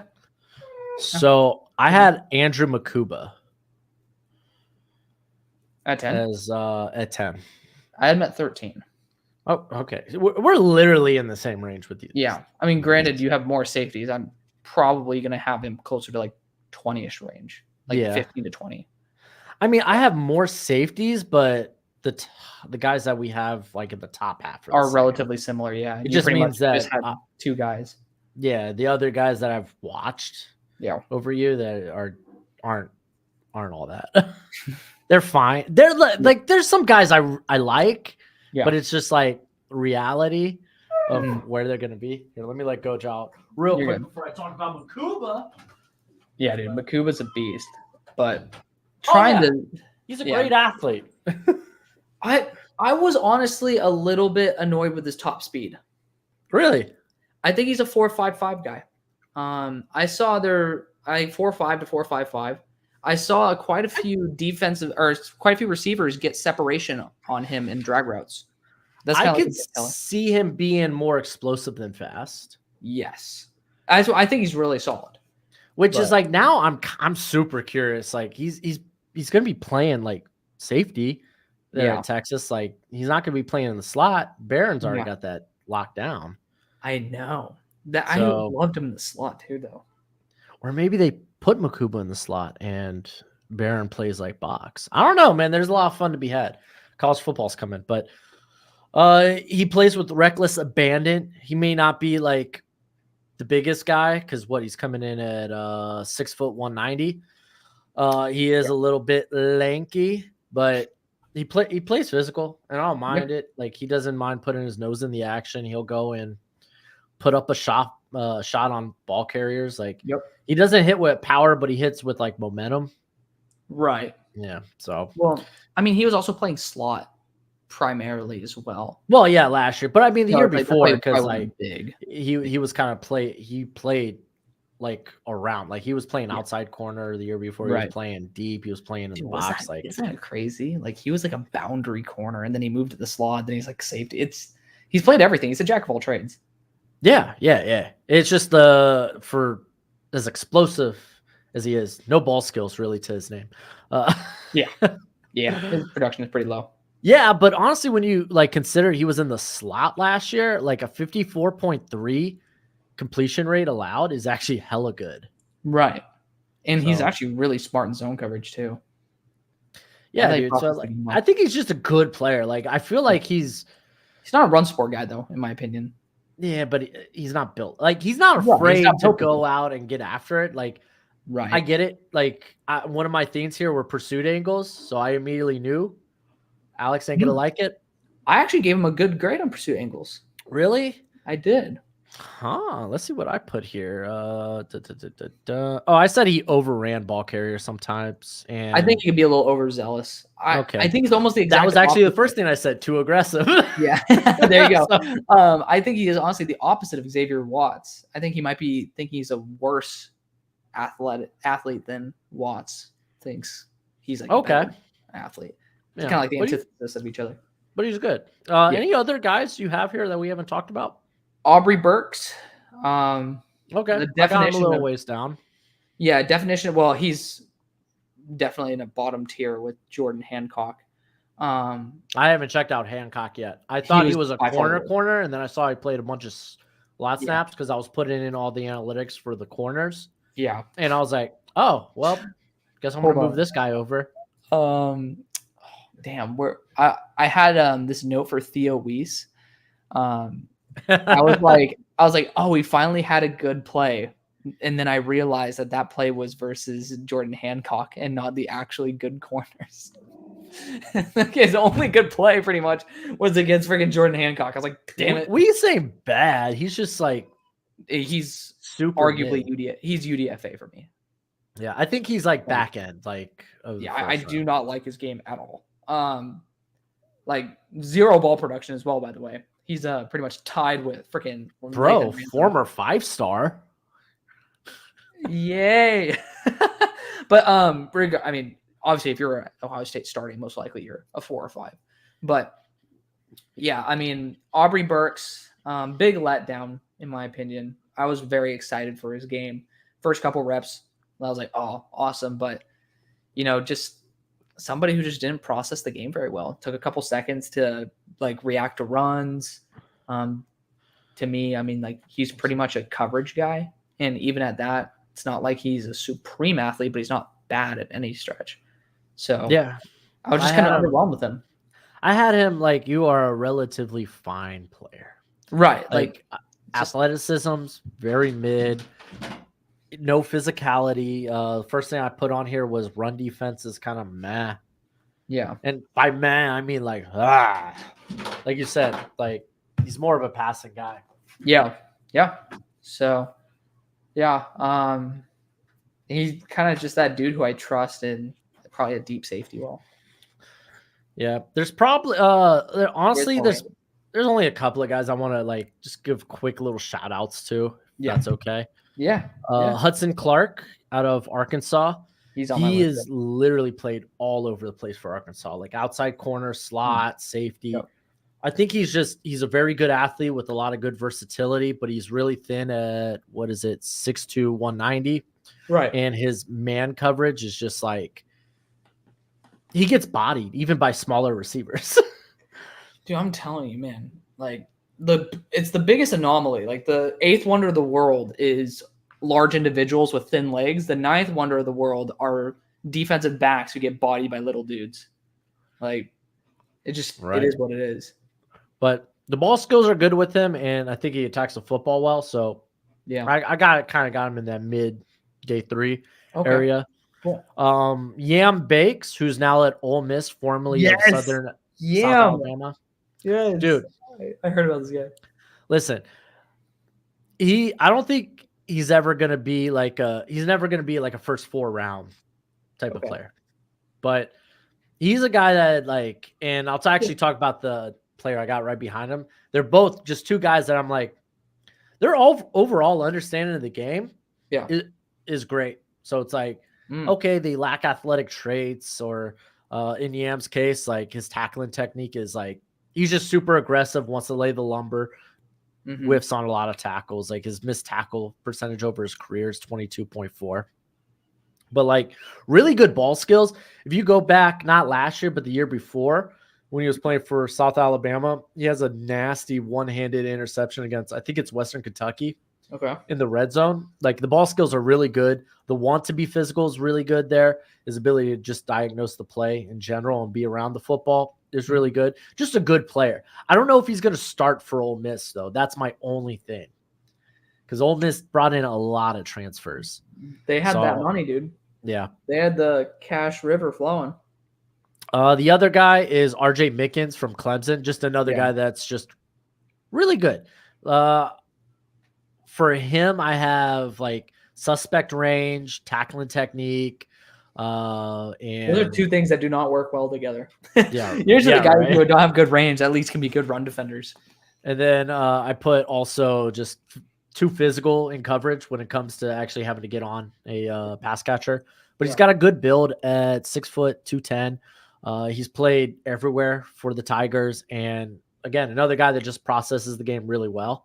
Yeah. And what helps these 2 is they've played a lot of special team snaps, like a lot. So like that puts them in draftable territory. I think they're just good players that can impact early on special teams. True. Yeah, that's awesome. All right. Well, I'm excited to do my deep dive on it. We'll circle back eventually and highlight those guys too. Because I have a lot of names. I was going to say, let's get to these receivers who now you have more than I do. I probably by a good margin, right? I got 45, I think. Shit, good for you. Okay. Look at that. I mean, there were a lot of names where I'm like, dang, I really want to go back and Watch some of these guys. You see, all 22 was lacking for a couple of the dudes I wanted. There's 3 of them. Colin Lacey, South Alabama. There just wasn't all 22. Oh yeah, I want to get to him because his analytics are really nice. I know. Kanata Mumfield. He's at Louisville too. Yeah, Pitt all 22 just wasn't there. Kanata's at Louisville. Mumfield, Lacey, yeah. Oh, you're saying about Colin. Yeah, Colin. Yeah, I'm super excited for that receiving core. Mumfield, he was on my list last year, and I didn't get to him. And here he is. Oh, I need to take Ra off. Oh my god, dude! I didn't get to Ra, and I'm happy I didn't. Dude, I got to Ra. He's my wide receiver 25, and I was so excited to talk about him. Fucker, dude. I cannot believe this. Like, seriously, dude. I wasted my time. That could have been an offensive tackle I was studying. I'm glad because the only guy I had for Georgia was Lovett. Oh, I didn't. Well, I mean, I guess Kobe, but I had to watch Miami film for Kobe. The only one that I watched last year. Yeah, you had Lovett, and then who was the other guy that went in the draft this past year? He was big. I think he ended up being UDFA. Rosemead-Jacksaint. Yeah, him. Yeah. Yeah, Rosemead-Jacksaint. I think those were the 2 lead receivers anyway. Right. I mean, I forgot McConkey. Yeah, lad. Brock Bowers. Yeah. Freaking Delp as well. Oh, dude, yeah. Delp's full projection just because, like, oh wow. Yeah, no, he is kind of like mini Brock to me. But yeah, it was Kanata Mumfield, Colin Lacey, and then Chris Brazel. Yeah, I didn't get to Brazel either. Yeah, I mean, it's just Tulane all 22 just ain't out there, which sucks, by the way. I mean, you'd think that one of our 2 sources would pop up some maybe, what's his name? Who's the quarterback? Why am I tripping? Michael Pratt. It's like you'd think that they at least have a couple games on him. No. Have you tried going to Pratt tape? Pratt tape? Yeah, like Michael Pratt's. Oh, yeah, no, they don't have it on Caddies. Like going for last year? Yeah, that's what I did. I was like, okay, well, let's be resourceful. Nope. Oh, that's wild. That's what I was saying. I was like, dude, they must have Tulane all 22. Because usually that's how I get away with it by like, same. Yeah. I mean, you probably didn't study this guy. I don't know if you did. Dante Thornton Jr. Dante what? Dante Thornton Jr. Tennessee. Nope. So that dude's a fucking baller. We'll talk about him. I'll do that in my I will say the guys I didn't get to that I wanted to, just to give shout outs. Daniel Jackson from Minnesota. Okay. There's Elijah Surratt. I forgot where he came from, but he's at Indiana now. It's just his analytics were really good. Okay. There's Robert Lewis, who I think was initially Georgia State. He's at Auburn now. Auburn's building a good transfer core. Yeah, I didn't get to the other Auburn guy either, Keandre Lambert-Smith. We'll talk about him. I got to him. Nice. Baron Brown? Yeah, from Kentucky. And honestly, I just wanted to like see a little bit of him just because his return stuff's kind of nutty. Yeah. And then we'll talk about Berrien. Just the sample size with Jeremy Bernard from Washington out to Alabama. Because it's like I remember just watching him, not watching him, but watching the other guys, or when I was doing a watch along, just enjoying the game as a casual. Yeah. Noticing, he's stepping up in here, especially when like McMillan was down and stuff. So he was someone I really wanted to get to, but I was just like, man, I got to get to corners. Right. I mean, we'll talk about him as well because I ended up studying him. Did you? Ooh, I'm excited. Let's go ahead and start this sucker off. Okay. Wide receiver 1. What? You want to light the candle already? Because we got big difference on wide receiver 1. Oh, let's kick. You know what? I know why you hate wide receiver 1. It's the same reason you didn't like Malik Neighbors last year. I did like the route running is piss poor at the moment. Like he developed his route running over the year. He did, but I'm saying at the beginning. I don't know who your number 1 is. Your number 1's Burden, isn't it? It's Luther Burden, yeah. Yeah, he's in my top 10. Oh, okay. I mean, I don't hate him. I mean, I'm out of 60 guys. Like, I think Luther Burden, just because like and I bring up Malik Neighbors because it's like, for me, it just made so much sense last year when we were talking like, I was all about this, but after the catch, Yeah. look at all these forced missed tackles. And you're like, yeah, the route run's kind of like, man, I was like, I get that, but these and then he boosted his route running, dude. He made like so many strides in his route running. I love that about him. Oh, Neighbors, yeah. That's why he was like crisp coming out this year. He almost was my wide receiver 1 at the end just because of that. I'm like, oh my god. I mean, he was a top 3 or 4 prospect for me. Yeah. Like I loved Malik. I loved Malik coming into the year. I loved him coming out. Yeah. But Luther Burden, his build, he's built like a bowling ball, 5'11", 208. At least a bowling ball for a receiver. Yeah, he's very condensed. Yeah, very elusive. 24 missed tackles, straight up game changer. Could score from anywhere on the field. He's got return. We haven't seen it at Mizzou, but he has returned chops. He returned 8 punts for touchdowns in high school. And again, he's just tough to bring down. He's feisty and physical. Like, will keep turning his legs through contact. Again, I'm a sucker for the forced missed tackle stuff. That's just me. I think he's a really good athlete as well. Like, just his like short area quicks. The long speed might be like fine. I don't think it's necessarily elite, but I think it's still pretty darn good. He just gets to that like top speed really quickly. The things that I put that I didn't like, route running, obvious, get it. He's not crisp necessarily coming out of his breaks.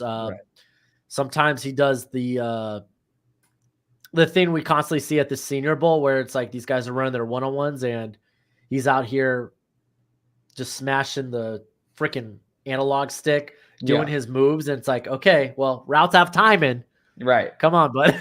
Hurry it up. Get to whatever landmark you need to. Figure it out. I also put at some points there was like maybe some effort concerns where like it didn't, like the ball wasn't not necessarily coming to him, but not coming to his side of the field, and where he just kind of like he's lazy, ran half speed. I didn't want to say that because I don't think that's necessarily. It happened on way too many plays, dude. Multiple games. Even when he was a potential target, I saw him freaking running half-assed. It bothered me genuinely. He would have been a starting grade receiver, by the way. If he would have been my number 3 receiver if he played hard every play. Easy. But I like him. He's one. Yeah. He's a fun player. He's my number 9 guy. And that's just because I fell in love with quite a few other players that it wasn't because I didn't like Luther Burden. I think that he's really solid. I actually didn't think that his run after the catch ability was as translatable as his stats say. I don't know why.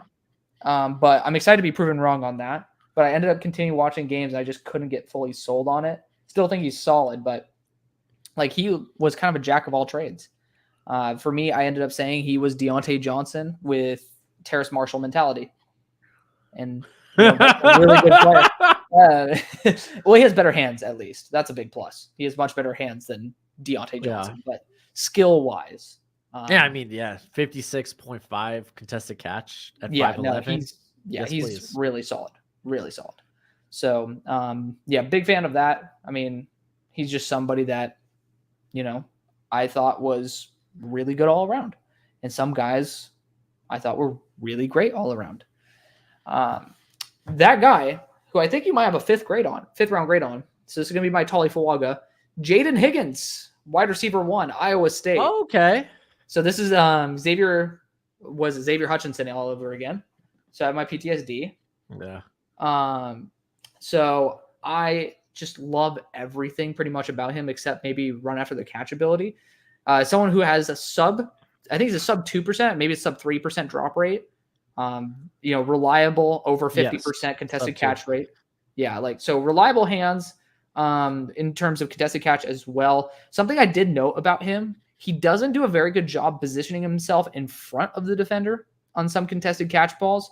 We'll get to Colby Young soon, but that was his specialty, like just getting in position. Yeah. But Jaden Higgins got almost to a blue chip grade without any form of boost from it factor, which is to me incredible. He's a big guy, 6'4", 210, and he's basically shifting himself and doing a great job. He gets separation better than I ever expected for someone of that size because he uses physicality. And I know I actually read some notes of yours on him. You don't really like the application of physicality or the route running as much. but I think at the top of the route, he used it at the right time. And I said he gives me almost Sam Laporta vibes, but wide receiver version. Okay. So he's like not jaw-dropping athlete, but I think he can pick up speed and he can get there. And I think he's explosive enough. And he's just so smooth on his slants and his quick his like skinny posts and such. Like really smooth. And it's just weird for a man of that size to move almost like an efficient elite route runner. That's fair. Like I put smooth mover, and like the first thing I note is, well, the first thing I note is the force missed tackles, but right after that was at the top of his routes, like him like coming out of his breaks. But I thought he did, like when he did get put in press, I didn't think he had enough ways of defeating it. I have an agreement with you. I said after 5 yards, he is almost unguardable with press, but if you press him at the line of scrimmage, he has trouble. Yeah, because I honestly didn't really see much of a release package from him. I didn't have it as an elite release package, but I think the fact that I did see some of it. I saw something that gave me confidence that it will work in the NFL. There's some guys who I have absolutely no confidence in, and we'll get there, but I thought it was adequate. I liked him. Like, there's this bunch here where, like, you could just see a couple of the guys that are listed around him. That I'm might like, just be a type of wide receiver you don't like, though. Like based on the past, you can tell, yeah, right. Yeah, like I just have this is my type. I have all those guys listed around the same, right? Like right there with one another. And I'm like, let me bet. I feel like one of these guys are going to break out, but I don't know who. Not break out, but like increase their draft stock by a ton. I want to guess. Just not sure who. So I'm going to guess that Bo Collins is also in that group for you because he has a. I didn't get to Bo Collins. Oh, okay. Because I feel like you're going to have a similar reaction with because I was going to say, isn't he just kind of a big possession guy? For the most part. We'll get to him. We'll get to him. Because I recall the little bit I've seen, but not enough for me to like sit down and like, I don't have a true eval on him yet, but I get the idea. So that was your number one. Yes. I like it. All right. Well, I'm going to go plain Jane. I'm going to go with Tetairoa McMillan. Did I put he wasn't a 5-star, was he? He was like a 3-star, wasn't he? I thought he was he was Mr. California. Yeah, no, he's like he was a big producer in high school. Yeah, him and Fafita. Yeah. Well, okay, I just want to be sure of this because I put he was a 5-star. That's wild. I put things in my notes, and I like to second. I like to second guess things sometimes. It's like, it's always good to second guess yourself if you can back it up. That's true. That's true. Oh, and I could back it up, bud. You can back it up. I got some junk in the trunk. Oh my god. He's just built different, man. 6'5", 210. Like, he's big.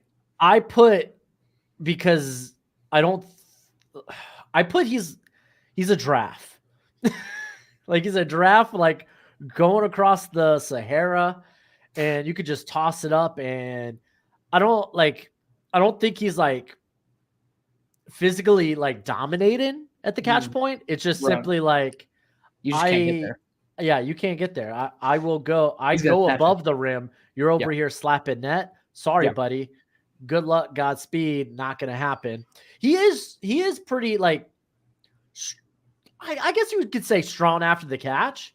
Like he keeps his feet moving. He's got like a real slender build. Like at least it looks that way. So like he's not a liability after the catch. Yeah. Like people will wrap him up, but he keeps the feet moving where it's like he's dragged guys that try to like ankle wrap him, but it's not like he's like tough to bring down. But like you're gonna have to get a good clean hit on him. But I like the release package with him. Like I thought he was like really good at whether it was hand fighting or he had this what do you call it where like he kind of like fades to the outside and like gets you think he's gonna come inside, but then he just bam like hits it long. I feel like it's like a skip release. I don't know, I'm not familiar with all the terminology, but he does it well. Like he is a good downfield target. His catch rate was really good, 2.2%. 50% of the contested catch. Like, he's got a lot of highlights on film, but again, I kind of worry a little bit of like, okay, how physical can you be at the catch point against maybe a more physical NFL? Right. That's my big concern. Yeah. And then he's not going to be a separator. That's kind of why I want that contested catch number to be a little bit more dominant. Like, was it like a Drake London, which that's kind of my comp for him right now. I just really want to see the contested catch get a lot better. Yeah. But like even Drake London, I felt like was maybe a bit smoother of a mover. Like McMillan's more of a long strider, but London was like, because he was a like basketball background, like he went up and he was smooth. Yeah, he was. I love Drake London. Yeah, so not a perfect comp. Again, don't settle on comps until the end for me. But that was the thing that came into mind. Where I think it's maybe more similar to like, oh, this is the style, this is the type of player, and this is probably where I think he's going to go at. Okay. So do you want to hear where I have him ranked overall, or best ranked 34th? Best overall or best in terms of their role specific? Just give me overall, man. 24th. Okay. But role specific, 11th. I think he's the 11th best receiver in the class if he gets brought to the right spot. I will say, I think he might be the best receiver in the class. I'm saying this right now. I think he might be a top 15 receiver in the NFL if he goes to the Lions. That's like the one spot I think unbelievably believe in him. In an NFL that's tried to get faster and faster and faster. He's fast. He has burning speed downfield. He just is not. Well, yeah, he's like long strides. Yeah. Like it built up. But get down there, though. But what I'm saying is in an NFL that's been trying to get like more speed, and then it's kind of come at the expense of dominant size. Yeah. So now it's like maybe like every roster will have that one tall guy, or maybe two like potential possession guys. So I feel like he's going to be in a lot more demand compared to any of the other receivers in this class. Right. I think he will be going in the first round.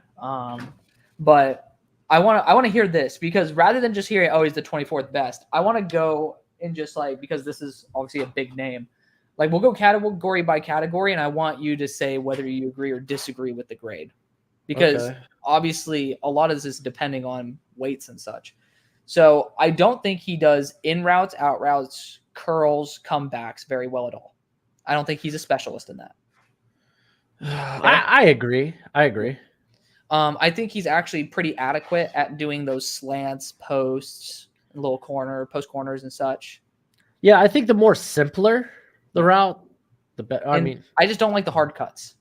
I think that he just doesn't break. At 6'5", it's very tough to get down. I was going to say, it's not like this man ain't dropping his hips. Yeah, he's not supposed to be. That's why I was saying, like, why my highest grade for him, because the possession/red zone, it's 74.75 compared to a 66.75. Like, it's a big difference. Like, I think that he's going to be good, but, it's a holistic receiver. Maybe not so much. Run after the catchability, not bad. We already discussed that, but it's like nothing special. Separation, pretty close to the middle/bottom of the pack. Okay. I totally agree. That was one of my elite hands. Yes. Yeah. Like drop percentage wise. Like for not contested catch. Yeah. I love it. I don't know how much more tested he's gonna get in the Big 12. I know. So it's like TBD on that, dude. Yeah. TBD. Release package, solid. Nothing elite, but it was solid. Really good. Yeah, like nothing elite, but I honestly thought it was really respectable. Speed, actually really freaking solid. Something I didn't see about him is just those deep routes. You'll actually see him pick up that speed and just fly. That's what I'm saying. Like long strides, typically, like that's what it was with Nico Collins when he came out of Michigan. Right. Like this was someone who was at his best attacking the intermediate to long parts of the field. Right. And then so explosiveness, nothing really there because he's a long strider. Fair? Yes, I agree. He's really solid versus the press because he really knows how to get in good position. Agree. He's good at the contested catch, mainly probably because he hasn't played against defenders. Well, he plays against Tacario Davis and Ephesians Prysock all the time. I can almost guarantee you they're better at the contested catch game than any of the corners he's facing. Yeah, that's fair. In like practice, that's fair. Yeah, I feel like he's used to being challenged by them, so it's a little bit easier on that. And I just don't think he's a great blocker. I mean, he's long, he's lanky, he's a giraffe. I don't think he's like he's a body. Yeah, he's just a body. So that's what makes it up. Like, there's a difference when you hear 24th overall compared to, this is how he got to it. Like, I don't feel like there's going to be very much dissension with that. That's why, that's why I started making role-specific grades. All right, so quit with this foreplay and tell me who your. Did I say floor play? Foreplay. I got you. My tell me who your number 2 is. I'm not going to let you guess because you haven't studied him. It's Beau Collins. Oh, I love Beau. I was just going to say, like, how didn't we just talk about Beau Collins? Yeah. So, Beau, first off, you see like the pictures of him. The dude is just like cheesing. He looks like the nicest guy you've ever met in your life. But 6'3", 202 pounds, really solid build. Transferred from Clemson to Notre Dame. Notre Dame's heavily underrated, by the way. Like, they're a good squad this year. But not in my top 25. I'll tell you that. They're not underrated. I'm going to be putting them probably in the playoffs. So, I mean, I hope so. There's 12 teams. Yeah, in the playoffs. So. Yeah, I mean, I would debate putting them top 4. Like, I'm getting to that point. So TBD. I haven't looked at the rankings. So it's just like in my mind, it wouldn't be. They aren't able to be a 4 seed, like a top 4 seed, because of those go to the conference championships. You're right about that. I'm just gonna say the ACC. I think at best, the conference winner there is going to come out with they're going to be a 2-loss team. It's going to be like a 10-2, 11-2 after the conference. Spoiler. Yeah, I mean, yeah. I think it's going to be significantly worse. I think the ACC is going to be super competitive. Like, I'm excited for it. Miami, Florida, Clemson. I think Louisville's got a really good squad. NC State. I think Virginia Tech's flying under the radar. Dude, I ended up applying for media credentials for the SMU games. And I got all the games except TCU and Florida State of all fucking things. But why? Just because they probably damn. Oh, I thought it was my hair sticking up. I'm like, goddamn. Just because it's super popular. So I can guarantee you all the other networks are going to be there. But yeah, I'm going to be able to see Pittsburgh, BC there. I'm going to see Cal. That's cool. I get to see Jay Knott in person. It's fun. So, yeah, it bums me out, but I wanted to see more of the ACC games at SMU. Doesn't get to happen this year.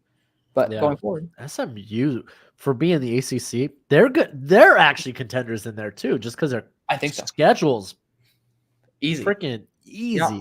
That's the second year in a row. Yeah. Like when they were in the AAC, yeah, they had easily the easiest schedule there. Dude, we've had some cake schedules recently. We had some tough ones years past where like Cincinnati would come into town, Memphis was at their peak. Like there were some years, but regardless, Beau Collins. What? Real quick before we get back on track.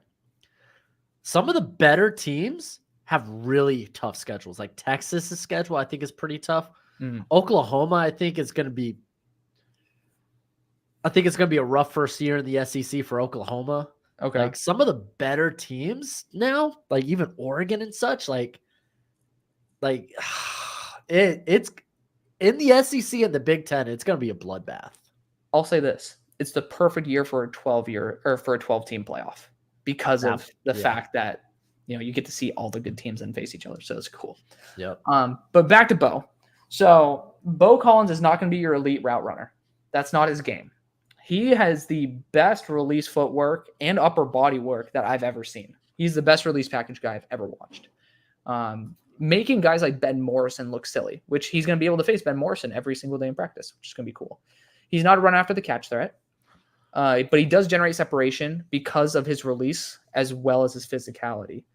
He does have an issue with drops. If I'm not mistaken, it's like at 10 or 11%. 11.6. 11.6. I'm just looking at my grades. That was just last year. Yeah. So, so around 11% drop, which is not great, but when I mean, I didn't see it being that much of an issue overall. But yeah, best release package I've ever seen. The best motor I have ever seen. We're talking about run plays that are going on the opposite side of the field. This dude is hauling ass downfield, making the defender think he's going to go on a go ball. Like, just when you never expect him to be working his hardest, he is. It's a complete antithesis to what Luther Burden does. Like, that's the thing to me. I love players who just work their ass off. He did get a +3 because of that. So that, as well as like just being an unbelievable release guy. He's not going to be a plus. He's not going to be a plus athlete, but he is a really solid athlete. Very underrated. And because of that good release package, you can't really press him because he's going to take advantage of you. And then he is a feisty blocker. He will plow your ass into the turf if he wants to. And pretty sure he's watching. Like 43, 44% contested catch. What's up? Oh, I said, dude, kids are watching. What? You were talking about having some junk in the trunk and pushing it back. All right. I wasn't talking about plowing that junk in the trunk. Well, he plows that junk in the trunk. No, I love him. I really do. I think he's fantastic. And he likes tweets. I'm sorry to see a connection. Yeah. No, but yeah, Bo, it's the motor and it's the release package that I think are just honestly phenomenal. Get him on the drugs machine. All right. So my number 3 is Isaiah Bond. Twins. Yeah. Oh my gosh, this guy's fast. Oh my gosh. Oh my God. He's a fucking beast. Yeah, 5'11", 180, and you know what? I don't care. I don't care. So he ran track in high school where he won state titles for the Georgia 6A 100 meter and 200 meter. So decided to transfer from Alabama because Nick Saban retired. He came out and said, hey, no Saban, no Bond. I'm out of here. Yep. But the ball skills are really good. So he made that catch at the end of that Auburn game on that 4th and goal that was at the 33 or whatever. Like, he plays the ball really well in air. I think he's an absolute dog. Like, he plays bigger and stronger than he actually is. Yep. And he's not going to be deterred if he has to go in the middle of the field. Yep. And he's not like afraid of traffic. He's not afraid of oncoming defenders. Yeah. He knows his priority is to get that football. My biggest knocks with him is route running because he just doesn't tempo anything, like fluctuate. He's running at one speed, which is like, you know what? That's not going to get by at the NFL level. You're going to have to sell something at one point. So he's just kind of got to become a better salesman. And then the yak ability. Yes. Which I put here. He didn't have a ton of quick passing game opportunities, but still for someone as athletically gifted as him, you would expect more forced missed tackles. I want to see more elusiveness as a ball carrier. 100%. I don't really have anything to add on to that. Like, his hard cut change of direction only got boosted because of that one Malachi Starks rep that we were talking about. Dude, it was literally a deer in the headlights. Yeah. He's technically the same exact grade as my number 4. So I kind of have 2 guys tied at 3, but I'll say we'll be twins on that one. Okay. You just go into number 4 then. We'll just do it. So tied number 3. Technically I have him number 3 above Bond, but who gives a shit? They're both tied. Deion Burks, wide receiver, Oklahoma. CC. So kind of almost the opposite of Bond in the fact that he's an elite route runner with Garbo hands. Like, just somebody who knows how to sink into his hips. I don't know if they're bad hands or if they're just, I think they're inconsistent hands. I don't think they're, I would agree with that. He's got some highlight reel catches. Yeah, but I'm trying to keep it simplistic before we evolve. Okay. He has like a 16% drop rate, man, right? Or it's like, well, yeah, it's bad. It's inconsistent, it's not good. But like, he's got some nasty, like, laying out in what he does have some good extension catches. Yes. But I mean, in terms of the statistics, he's a great route runner with Garbo hands. Those hands questionable because of the fact that the system he plays in, as well as the quarterback play, not always the most consistent. So, that might be a reason why. But elite release package, just somebody who is a super fluid and very fast athlete. Because of that good release package, he actually can hold up to press coverage fairly well. And this even against Will Johnson. I don't think he's going to be a contested catch threat, nor is he going to be a great blocker, but I don't think he's a huge liability there. Just overall, if he can get on the jugs machine, he could easily be a starting wide receiver, if not a wide receiver 1 on a team. Yeah.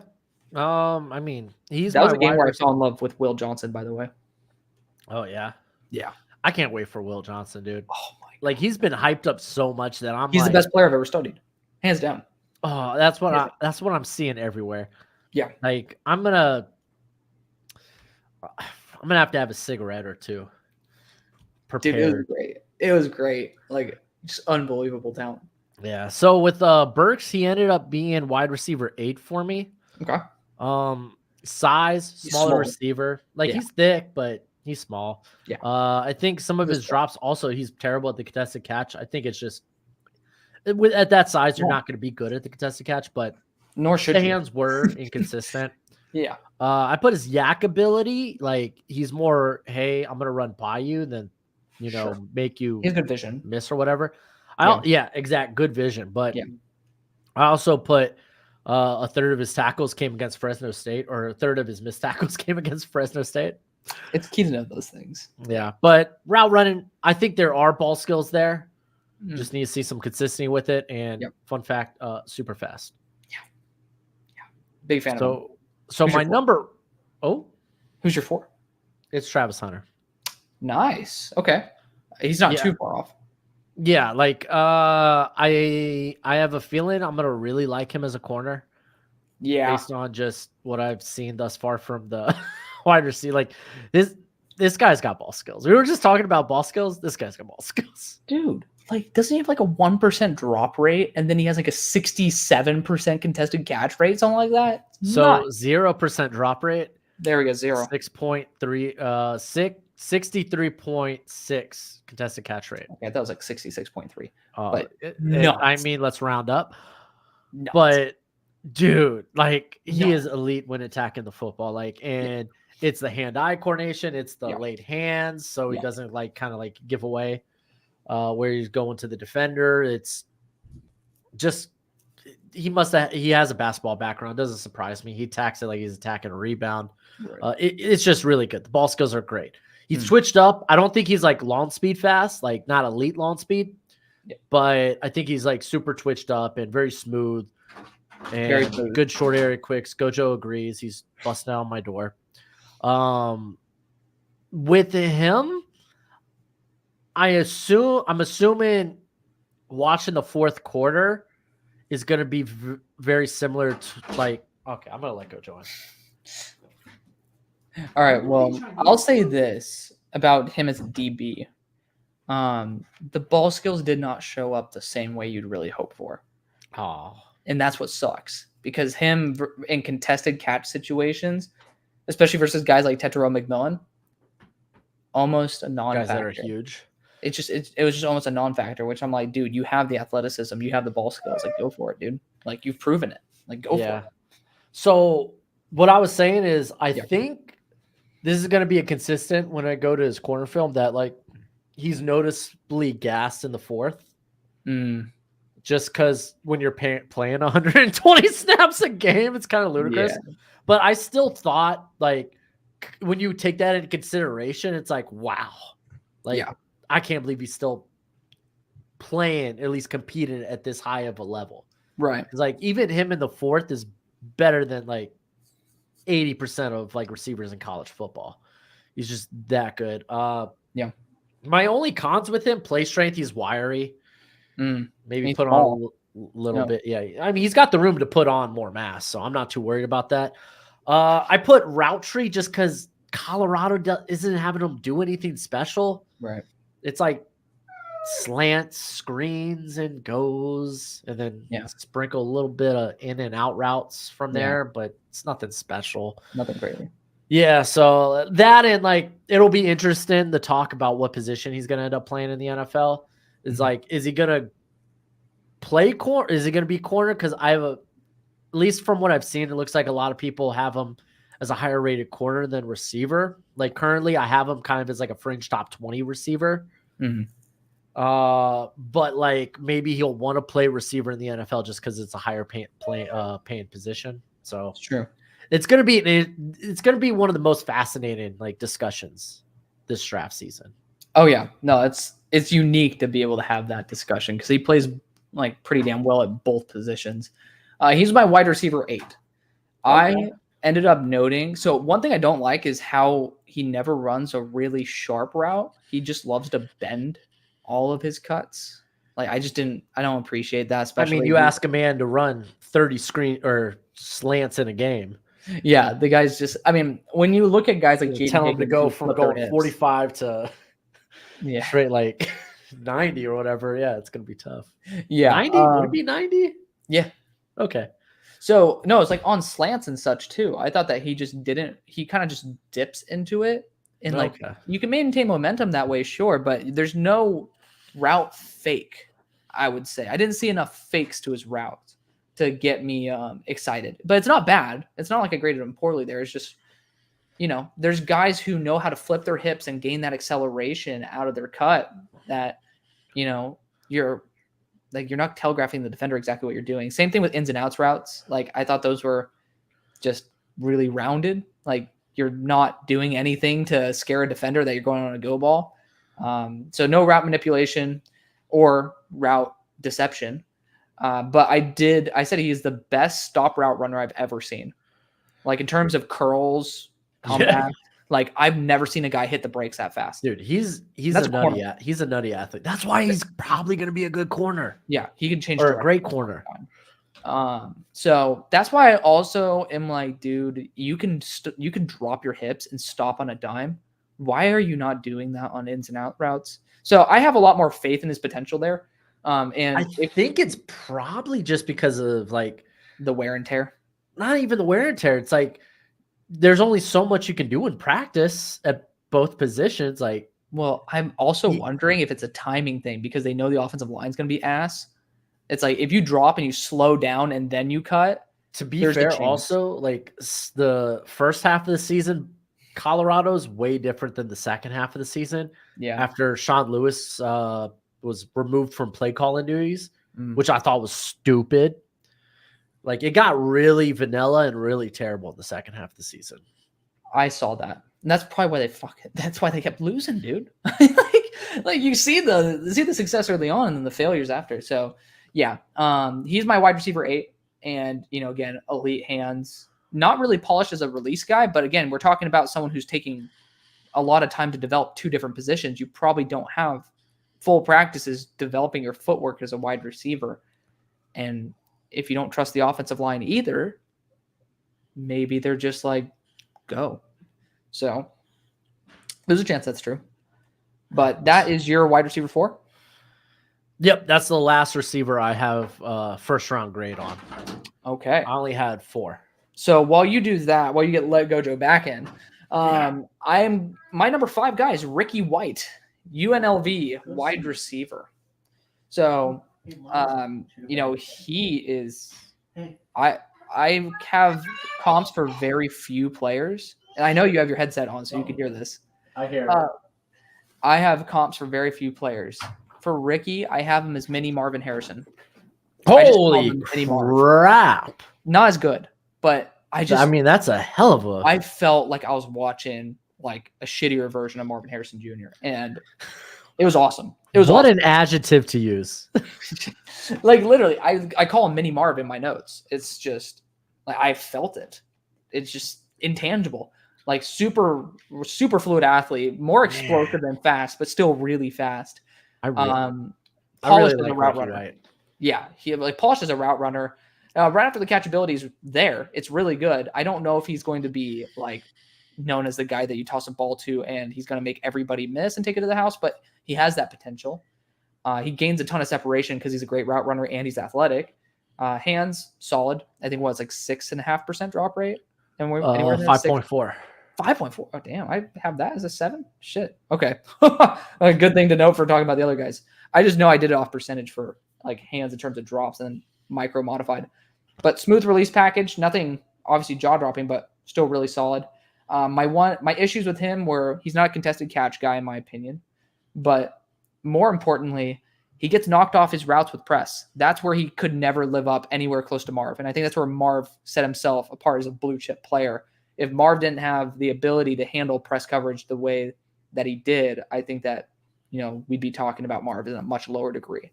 But that's Ricky White to me. Yeah, he is wide receiver 10 for me. So I mean, because I really like some of the other 10 out of 44 is good, dude. I don't think people understand that. When we're talking about like top 10, like it's good. I mean, to me, he's a day 2 player. Yeah, I mean, like that. He right there is at beginning of day 2 for me.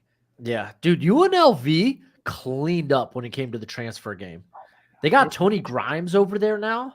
They got Catalan. Both those guys coming off injuries, and we'll see if they can play. Those are ballers. Yeah. And then I mean, dude, White was a transfer in himself, like Michigan State. But yeah, game breaking speed, ball skills I thought were pretty good. Like he's not gonna overpower, but like he will attack the football. He doesn't just sit and wait for it to come to him. And yeah, dude, I like him a lot. I just said talked about the route running a little bit, that I felt like he doesn't always sync well when he needs to come back to the football. Might be UNLV thing though. Huh? Yeah, because UNLV, they're pretty, I don't want to say simplistic, but I mean, it's very much like, it's not a high level. Here are your 4 or 5 routes you're running. So like, yeah, I don't disagree with that. But yeah, the play strength, you're totally correct. Yeah. But I like him a lot, man. Dude, his yards per route ran close to 4, which is kind of a ludicrous number. Crazy. Which is just saying, hey, big play potential. This guy, vertical speedster, dude. I think he's one of the best vertical speedsters in this class. I mean, he graded out as tied 3rd best speed. I'm just saying he's more explosive than fast, only because his explosiveness is freaking nutty. He has the best explosiveness in the class by a good margin. In my opinion. He was recorded at multiple times last season running 22 miles per hour. I have someone who ran 24 that you have on this list. Mm-hmm. We'll talk about it. I know I have someone that ran 23. Okay. Oh, I think I know who it is. Okay, let's keep going. Who ran 23? It's me, who right? ran 23? Huh? I'm just curious. Who ran 23? I don't know. I can't remember off the top of my head who. Okay, we'll get to it. So, like, if I see it in my notes, I'll let you know. Okay, because I know someone who ran 20. Well, at least that was like the first line of an article. Is that it's like, oh, I run 24. So we're at 5, right? Yes. So this is where I got Emeka Ibuka, really? Who's my top slot guy. He's just coming off a year where he was hurt. It's the injuries really sucked. Yeah, I gotta admit. I'm hoping that he ends up ascending, but he has a bit of room to climb. I got a top 50 grade on him. I think he's the top slot only. I think he's just kind of he's less Jackson Smith-Njigba. It's like it kind of feels like if he could have a good full year, maybe he sneaks back into that, like, for me at least, that like first round area. But I do think his ceiling is probably like pick 20 to pick like 25. I'm curious, why would you have him as a slot? Because I know that injuries were the reason he kind of sucked, but I think he was at his best when JSN was in the slot and Marv was on the boundary. I felt like he was really solid as a boundary receiver. That's where I hope for him to regain his confidence. A lot of that was just how much his usage. Like, I don't think like he was used a lot in the slot. Yeah. He didn't face a lot of like true press. So like, I mean, like he could be, but I think he's just such a savvy route runner. I think you want to take advantage of him, free release. Yeah. And if things get hairy, he's a guy that knows where to find like the soft spots in zone, like be your quarterback's best friend. Yep. And I mean, that's the NFL starting to like, they're recognizing, hey, sometimes we put our best players in the slot. Like, oh yeah. I mean, CeeDee Lamb, he was like a 70% slot guy last year. Mm-hmm. You had Tyreek Hill, half his snaps came in the slot. Yep. So like, I think, I mean, also why nickel is so valuable now. Exactly. Like, exactly. They're going up against the best now. It's not the worst. But smooth athlete, really good savvy route runner, dependable target, like his 5.3% career drop rate. Yeah. I think last year was even better though, right? Wasn't it like but he also played like I guess he played 10 games. That's not bad. But yeah, it was 4.7. Yeah. He did good run blocker. That's not a surprise. You know, Ohio State, they do that. Hartline's a really good coach there. I said his long speed. I just don't think he has the ability necessarily to consistently stretch the field vertically. Okay. I think he's more quick than fast. You and I are flipped on that. Yeah. Okay. Yeah, you and I are flipped. And I said when he does drop the football, it's usually just looking to run before securing the catch. So we're talking like focus drops, not really a big problem. I really like his hands. Where do you think I have him? I thought you really liked him, but you also, I think you had him at 2 last year, right? I did. Yeah. Because I think that's where we differed. I had Malik at 2. You had Emeka. And then we like flipped that. Yeah, because I had the 2 Ohio State guys at the top. Yes. Just like I did back in Olave and Wilson. I was like, dude, that was stop. That was such a good class. I loved Garrett Wilson, man. That guy was my wide receiver 1 by a good margin. That was my wide receiver 1 by a mile too. I thought I was like, dude, I'd be willing to take him in the top freaking 3. Yeah. I mean, his grade, I think, was I don't even know. Well, we can talk about that in a little bit. Like, I don't know where I had him. Was he 2022? He was, wasn't he? Who was 2023? Who was the 2023? No, it was 2022. I don't remember 23. I think was. Give me a quarterback. Who was 2023? Was 23 the Quentin Johnston one? Yeah, because we're now in. It was Quentin Johnston. The wide receiver class people don't really like. Yeah, that one wasn't that. Like, at least at the beginning, at the top half. Yeah. Yeah, no, Garrett Wilson was 80.25. I don't think I had anybody. Oh, I had Evan Neal. Lamau. Oh, yes. Let's stop. Tyler Linderbaum. Now I'm depressed. Yeah, Evan Neal, Tyler Linderbaum, Hutch, and Karloftis. I'm just looking at the guys who I had graded above him. Nico, RIP. Oh, I had him at 9. Sauce. And then Pittry and Hamilton. So he would have been like around 9 or 10 for me. Yeah, I had him at 9. He was number 9. Yeah, there you go. Because I fell into the whole, I really like these tackles. Yeah. And now it's like a total big question mark for all of them coming into year 3. Don't remind me. I mean, to be fair, it's all of them. Like Charles Cross injuries, Ken McGuanu, he's coming off after a good rookie year. He's had a sophomore slump. Yep.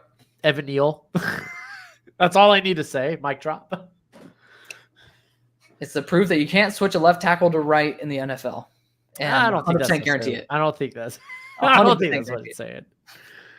Tristan Wirfs' contract says otherwise. Tristan Wirfs is awesome. He's amazing. He deserved more money.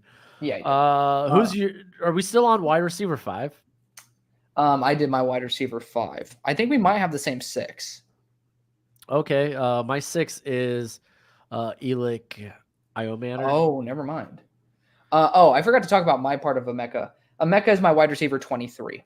Oh my gosh. Yeah. Bottom line, took a massive step back. I know injuries played a big part in that, but I also just didn't see him thrive in the slot. Reliable hands, really smooth when it came to those 45-degree cuts. And, where I really saw his deep speed flash was actually more on crossing routes than anything. I thought he built up speed really well, but I didn't really see the acceleration, especially the explosiveness out of cuts. And yes, that may be partially due to injury, but the fact is, over the entire year, I didn't see it, and I wanted to. I saw in the first 2 drives of Michigan a first-round player. The rest of the game, I did not. I saw a UDFA type of guy. And for me, I love seeing the fact that it's there, and I think he can come back. And this is somebody who I think will be ascending back to the top 10 for me. So saying it right now, I could totally see health being the reason he ascends. Because you know me, I don't really do projection as much. Like the player I saw was like a 4th rounder for me, because I do see the potential, and I just need him to be healthy. But I think he's a boundary receiver. I think that his skill set might work better though as a slot, but I've only seen the production really thrive when he was on that boundary. So I'm kind of hoping that health and or situation change can get him back to the guy who I had as my number 2. Okay. So, I mean, it's a heavy TBD, but that's why I have him in there. Okay. I mean, again, we got a whole season. This is just kind of like names to watch. Eumanor is a beast, but Io Manor. Was it Eumanor? Io Manor. Io Man. Seriously, a Eumanor sounds so badass though. It sounds like a Luminor, like freaking Jermaine. That's the pronunciation I got, and I've heard multiple times. So okay, well, Io Manor. Yeah. He's strong like ox at 6'2", 210. Yeah, he's physical. Yeah, he's physical, man. He has that like studded catch on Travis Hunter where he just like get out my way, little boy. More proof that I'm worried about Travis in terms of contested catch. Why I'm baffled. Okay, that was like well into the fourth quarter, or I think maybe even overtime. Dude, he got toasted the whole game though. I mean, Travis led up like 190 yards or something in that game. Like, it was kind of crazy. So I put I like his release package. He just knows what he's doing during the route. Like I thought consistently had a step on defenders like at like his breaks. Okay. I mean, part of that could be just like, he big, so big catch radius, knows how to shield from defenders. So yeah. Well, Stanford's always had those dudes who know how to get proper positioning. Like you're thinking about JJ Arcega-Whiteside. Like stop. Why is that the name you bring up? I don't want to. Because that was like the prime time guy for boxing a dude out and having good position. The problem is he didn't have anything else that was an asset. You're not wrong. Is it Io Manor? Io Manor. Io Manor. So really good run blocker. Like I think he plays physical, and he's he's actually going to move guys, which is kind of weird. Not weird, but unusual to see from wide receivers. I thought he does a good job covering a lot of ground in a short period of time. And it's important to note, I guess, like he was coming off, like he redshirted last year because of a torn ACL, MCL, and meniscus. And he played the early part of this year with a brace. And you could tell, I'm not saying this guy's got elite speed. He doesn't. But he does have a hell of a track background. He's a burner. And you could tell he was a lot more explosive and fast by the end of the season. Yes. Yeah. Drops. Like there were a few focus drops, but also someone, if he wasn't making the highlight catch, he would sometimes like to let the ball hit him in the chest. So it's fair. It's fair criticism. Kind of is what it is. What up, Wasted Talent, my brother? Just wanted to give a little shout out to my boy. So I had Alec at 15. Okay. For me, what I saw was he does have that deep speed. I do like that burning mentality that he has. Yeah, like I said, radically like different. Like he went from possession receiver to like, like a legit deep play. I might be the complete package. Right. Something I loved was how quickly he could hit the brakes. Similar to stop route. I did like that about him. I thought that when it comes to those slants, post corners, I thought it was actually pretty lacking, but he was never supposed to be the route running type necessarily. Exactly. Like you can tell, but there was this one beautiful play. I don't know if you saw it. It was actually, he went for a post route and then he did a post stop. And it was just one of the most beautiful things because you could tell everybody, like he projected, I'm going that post. I'm going all the way deep. And then out of nowhere, super suddenly, he just stops perfectly and the ball's right on him. So shout out to the quarterback. They actually did a good job that time. What was do you know the game? TBD. Hold up. I'm trying to look back on it, but let me go find it. I always try in my like evals and notes to kind of like reference like, this was a really good example of I'm like trying to go back to it. Whereas I ended up having it there we go. Arizona. Okay. Dude, I mean, like you're going, and that's a primetime game. I watched every Pac-12 receiver or any team that faced Arizona. I made sure to watch them versus Arizona. If the tape was there, that's the game I wanted to watch. Side note, I think those tall corners at Arizona, monsters. They're monsters.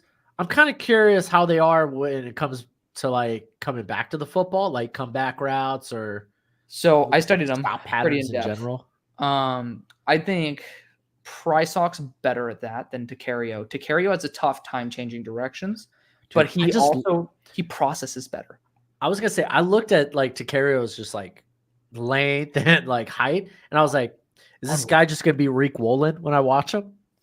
He could, but I think Reek has a higher top speed. And that's kind of nuts because Reek, it was a 4.2. Yeah. Reek's definitely gonna have a higher top speed. I thought you said the other way around. I'm sorry. I was like, what? What? No, I think Tacario might be like 4.48, 4.52, like that. I mean, hey, you're 6'4". I think it's adequate, dude. It's actually quite solid. But his change of direction definitely leaves you wanting. But the thing about Tacario is he processes a little faster than Ephesians Price Hawk. And so Ephesians will get there sooner because he can change directions faster. But if Tacario processes fast enough and the quarterback takes too long to throw it, that's why Tacario has the crazy production. I think it's because the receiver will be open for a fraction of a second, but that quarterback doesn't get it to there in time. Okay. So it's what I worry about in the NFL. I do think that he might end up becoming a safety if all else fails, and I think it'll be a freaking phenomenal safety. I love how now we're talking about the corners. I love corner. It's my favorite position. My bad. I won't get there until Monday, so my bad. Okay. No, you're good. You're good. I'm so excited to watch. Like I save corners specifically for last just because I love the corner position. Well, I always start out with wide receiver and corner because it gives me momentum. You spoil yourself. I do, but like show some restraint. If I end up choosing the worst positions, I just know I'm gonna burn the hell out right away. I'm just like, when it comes to watching players, like, dude, I mean, that's the thing. Like, it gets me excited for the class because I've already found players that I love. And it's like, if all these other guys suck, I still have guys I love. And I still had a good time already with the class. That's just me. That's my way of keeping myself into the class. Some people just do it like you. You like to look at the light at the end of the tunnel. For me, I'm like, I already saw the light when I came into the tunnel, man. I know it's at the end. I need that hot dog on a stick, dude, to keep it going. Like a little donut at the end of the tunnel. Yeah, I love that. My number 6 guy was Jalen Royals, Utah State. I freaking love Royals, dude. He's so freaking good. I have so many questions because what I saw and some of the stuff that I saw that like, I'll talk about him in a minute. Like, I'll let you go. He's not going to be the elite route runner. Yeah, he's not an elite route runner. He's not an elite separator. But dude, get the ball in this guy's hands. He's making you miss. He's running arguably through you. He's definitely dragging your ass. And I mean, he's just explosive. And talk about contested catch. What was his contested catch rate? It was over 60%. 73.9. 73. What the hell? Like, I was like, what? It was nuts. Like, nuts. And obviously, this is against Mountain West competition though, right? So I made sure to watch what was the first game they played against? I'm tripping. Iowa. Like that was the only NFL DBC faced, and he still did a phenomenal job. Yeah, he did. And dude, the first play, you will instantly recognize him. Don't even look at the numbers because he's the most feisty blocker on the field. Might not be the most efficient, the feistiest that they got, and I just loved it. I loved it. So. I think that he has a lot more show than tell. And to me, because there's so much good to his game, I like the fact that he's at least trying. Because once he goes to, in my opinion, a better program, like in the NFL, I think he'll. Okay, evolve. I was like, I think he'll evolve coming out this year. No, I'm saying like I think he'll evolve when he goes to proper coaching. So yeah. I love it. I love it. Nice. I have him at wide receiver. I think wide receiver 9. Oh, okay. I knew he was in your top 10. I was like, dude, you're never gonna guess my number 7 though. But what's your 6? We'll get there. Dude, I'm just so excited for 7 because you're gonna get pissed. Yeah. So I was curious because I was like, this guy's listed at 6 foot. Okay. I don't know if he's 6 foot. I have a feeling he's not. He's kind of short. But then he plays like he's 6'5" at the contested catch. I was like, nuts. Maybe like then again, last year I thought Chris Braswell had fine length and then ends up sub 33-inch arms. I'm like, I don't know. Maybe I don't know. Maybe I'm not good at just eyeballing size and height. Right. Lord knows. But another thing, I was like, you know what? Like, I feel like I don't know if he's got like elite speed, but like he's definitely a smooth mover. I got like a Puka Nacua feel where I'm like, I'm not sure if he's like fast, you know? And then I can see that. Yeah. He graded out as like a solid athlete, but nothing special. But if you go like into his like background, so he ended up going to Georgia Military College to start out because he was a 0-star recruit. Yeah. And he flies out for a one-day tryout with Utah State. During that tryout, he ran a 4.30 40. I do not see that on tape. And did a 130-inch broad jump. So maybe he's just a great athlete. Maybe it's just like, I don't know. Like, I just didn't feel like he was like that top level of athlete. I know. I had him as a good athlete, not like an elite. Yeah, exactly. But then you look at like the separation numbers, he's like in the 92nd percentile. That's what's nuts to me. I didn't see that versus Iowa specifically. It could have been because of Mountain West, in my opinion. It could have also been the quarterback play resulted in a lot of him having to adjust a pass. Regardless, the stats are great.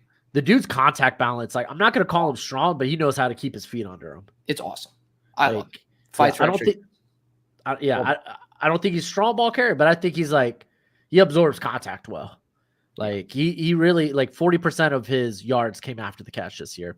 I thought he was actually a pretty quality like route runner. Like again, that's where like the smoothness. Like I just think I thought he was just real smooth, but apparently he has this like tear you over, like can tear the top off of a defense type of speed. I did not see that, but power to him. But then again, he was free on some routes last year that he had to stop and come back to the football. The quarterback play was not there. Yeah. I can't remember if it was like a Georgia State or an Air Force. It was a blue school. Okay. I just know it was a blue school that they were facing. And he had to come back, and then he just like mossed two guys. Just was like, oh, I'm taking this. Yeah. Yeah, so like I don't know. Yeah. He's going to have to prove it again this year because he was a breakout guy. Prior to this season, he had only 7 catches in his career. And you're doing this at a lesser competition, lower competition. Yeah. Being group of 5. So he's also going to have to prove it in the offseason draft process, whether that's a Shrine or a Senior Bowl. But I felt good enough about being like this dude's a sleeper. Yeah, big time. Who's your 7? Because I want to. You just won't guess mine. My 7 is your 6 was Eumenor, right? Or was that 5? That was my. Or, sorry, Io Manor. Io Manor. Okay, my bad. Yeah, so Io Manor was 6. Okay. Torrey Horton is my 7. Okay. Yeah, Torrey Horton was really good. He should have came out last year. He should have. But I mean, I feel like he's like an easy top 75 player. Like if you're gonna like his gripes, the gripes I have with him is like he keeps getting thinner and thinner. Like now, like he played at like 195 last year with plenty of room to put mass on his frame. Now he's listed at 185, and it's like, what the hell, dude? He's listed at 185. I haven't 190, but I mean, 185. That's what Colorado State listed him at. Damn. So. Thanks, PFF, for screwing. Oh yeah, I just go to the. I started doing that, but then I heard Trev Sycamore starting to talk about how Sangy. He ends up like he's the one who's sourcing it, and it's pretty much just like a back end software to pull it out of the team specific websites. Yeah. Okay. Because I was gonna say sometimes like, because I'm at 190, but. I mean, okay, we're talking about 5-pound difference. I know. No, I'm just saying it because of the fact that like now it irritates me because I was only going to the website. He is somewhere between 185 and 195. He is not as large as he was. Yes. Also, I think his like for being a taller guy, I just don't think he sinks well, like route running wise. Yes. But like I think still the route run is good. Like he knows how to attack with like leverage and how to create a window for his quarterback, even in tight coverage. Had a lot of highlight reel catches last year. Yeah. Like there was that one where like it was literally looked like it was thrown like 3 or 4 yards out of bounds and he just snags it while just tight roping his feet. freaking unbelievable. Strong hands, 4% drop rate last year. Great. Top of that, 57.1 on the contested catch. That's a good number. Yep. We got the physicality, 36 forced missed tackles over the last 2 years. What? Nuts. That's freaking nuts. Nuts. Yeah. This was the guy that was listed at going 23 miles per hour. No way. Seriously? Yeah, he is a long strider because he's got those long limbs. I did not see that. He is a long strider. I did not see that on tape. Interesting. Yeah, that's why it's like when he's running like more short routes, short and maybe somewhat intermediate. Yeah. That's where the separation's lacking. Yeah. But if you get him to like 15 yards downfield and where it's like he comes out of a break and he could really just start using those long legs to like create separation. Damn. Okay. Well, I'm excited to see the testing numbers on that then, because in the games that I saw, he just didn't really go downfield very far, apart from on like certain developing routes. Yeah. And like even then, I think it was more like maybe he must have just capped his speed, because I thought that was like probably his second worst trait was like just normal play speed. See, that's what I initially thought. But like I don't want to say he's radically, he's just different when like he's coming out of a break and he has room to work with. Interesting. It's just like everything around like the middle of the field. Yeah. Or maybe if it's like a more complex route, like I don't want to, it's not clunky, but it's not like it's not smooth. Right. You know, it's like, I'm not going to call this guy a savvy route runner or anything, but well, I'll say this. Good. I like his like 45-degree routes, like the slants, the posts, all that stuff. He's the worst. He's the exact opposite of Travis Hunter. He's the worst curl like / hitch runner I've ever seen. Like the most piss poor runner I've ever seen of that. I'm like, dude, you have it in you. Like I can see it on all these other routes. I think you get to 6'3", 6'4", and it's like, yeah, that's just too far to sit down. Dude, I know, but it's just like, it's still something you got to factor in. You still got to grade it fairly. And I'm like, absolutely. It bothered me because I'm like, dude, with the ball in his hands, I lit a line of my scouting report said ankles fear this man. I mean, like every single time he's like making one dude miss and plowing into another and driving the extra yards. I'm like, oh my God. So he was my wide receiver 18, but it's primarily because of the perceived lack of athleticism, which apparently, testing wise, it's there. Long speed. It's long speed. Long speed's different. That's like a different aspect of athleticism. But I liked his explosiveness because of in short range, he could get those small windows like you were talking about. Yeah. And then also in open space, I mean, you just see him go to work. But it was just really those curls and hitches that got me. Really did. So, I mean, he's a great receiver. Instantly, if he ends up being that fast, dude, holy Toledo. I mean, he's ascending into my top 10 easy. Yeah. So who's this guy that you're? Guess how many catches he had last year and how many yards? Is it Evan Stewart? Huh? Is it Evan Stewart? No. Okay. But the amount of catches that this player had, plus the place that they are at on my board, is the spot where Evan Stewart is. Oh, that's too much. Not for plus, me. But like the first number is the amount of catches. The second number is 7. Oh, see, I don't put receptions on here. I just put yards. Let's just say, guess how many yards then? Is it low? Oh yeah. Oh yeah. Oh yeah. Was he hurt? No. No? Well, I mean, I didn't do enough research into this dude's health because of the fact he just didn't play very much.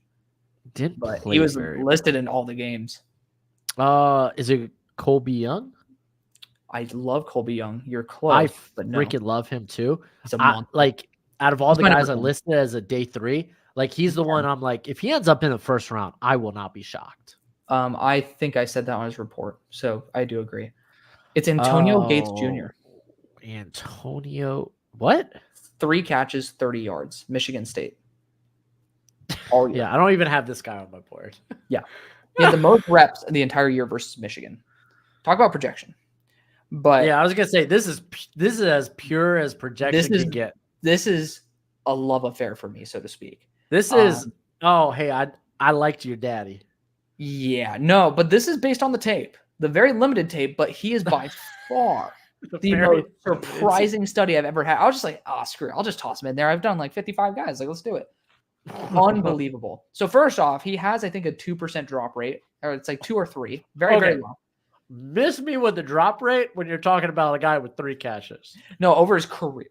So, what's his career catch total? You know what? You talk. Actually, no, I think he has 0%. And I just put it as a 9 out of 10 because of that fact. Just keep talking. I'm looking him up. I'm curious. But he has the second best release package I might have ever seen, which is nuts. I'm talking about versus Will Johnson. This guy is being able to get proper positioning. His hard cut change of direction is just absurd. He hits the brakes. He sinks well. And he's explosive out of his cut. Like, this guy is honestly phenomenal. Like, rock solid. Don't know why he's not getting more reps. I mean, he's 6'2". Was he 6'2", 214, if I'm not mistaken? 194. Oh, that's a big difference. I remember the last number, but 6'2", 194. But this guy is just, I mean, is he a redshirt sophomore? Mm-hmm. Yep. So just stupid talented. I don't know why he's not getting more reps. Michigan State, potentially have had Mel Tucker for multiple reasons. So you could have had Ricky White and Antonio Gates Jr. on the same team, and they both should be starting, and they both could be kicking ass. But you guys suck. But I digress. Oh my gosh. I mean, he is just like, when I watched him, I was like, this is somebody who is a first round wide receiver that just can't show it. So call me crazy, but just somebody who I'm absurdly high on. Antonio Gates Jr. I'm just looking for a highlight. Just a highlight.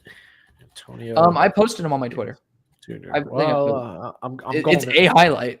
If you're looking for a highlight, you're going to YouTube for somebody who had 3 catches. He had a touchdown. Yeah, well, I mean, at least it'll give me maybe like college stuff. I mean, he had 3 catches, so good luck. Yeah. Just give me that Richmond touchdown. Dude, the Richmond touchdown's legit. I saw that one too. Oh, is he fast? Not fast. I'll put it that fast. He's athletic. I was gonna say he looked smooth on this 45. He's smooth, dude. Yeah, it was a 45-yard touchdown pass. Granted, against Richmond, but it was smooth. Right. I'll keep my eyes peeled for him. I'm not gonna add him or anything because with this no production at all. But yeah. But no, I'm trying to find my thing. Definitely noted. Dude, oh my god. Hold on. I'm sending this to you on Discord. I'm just sending you the clip so you could just take a peek at it. It's just nutty, dude. He sinks his hips and just so phenomenal. On a side note, we have covered all of my top 10 wide receivers. Oh, nice. So I'd be on 11. Okay, so quick question. Just quickly run from 6 to 10, because I'm just trying to remember the order. I got Iowa Manor at 6, Horton at 7, nice. Burks at 8, Royals at 9, and then White at 10. Gotcha. So a lot of Mountain West in there. Oh yeah, my number 10 is Colby Young. I thought about putting him higher. Dude, he's so fun. Talk about smooth in terms of those 45-degree cuts. The majority of this class does actually a really good job of those simple slant routes. I mean, it's just timing. They do really good on the timing routes. Not going to be someone who's going to be breaking your ankles, but somebody who probably will give you a little bit of trouble. Oh, that was a nifty little like diamond release where he just you're talking about Antonio Gates? Yeah, that was nifty. Like, is that not crazy? Like, that's actual like Michigan DBs giving up. That's a solid 2 yards of separation, dude. And that was every rep. I was like, oh my god.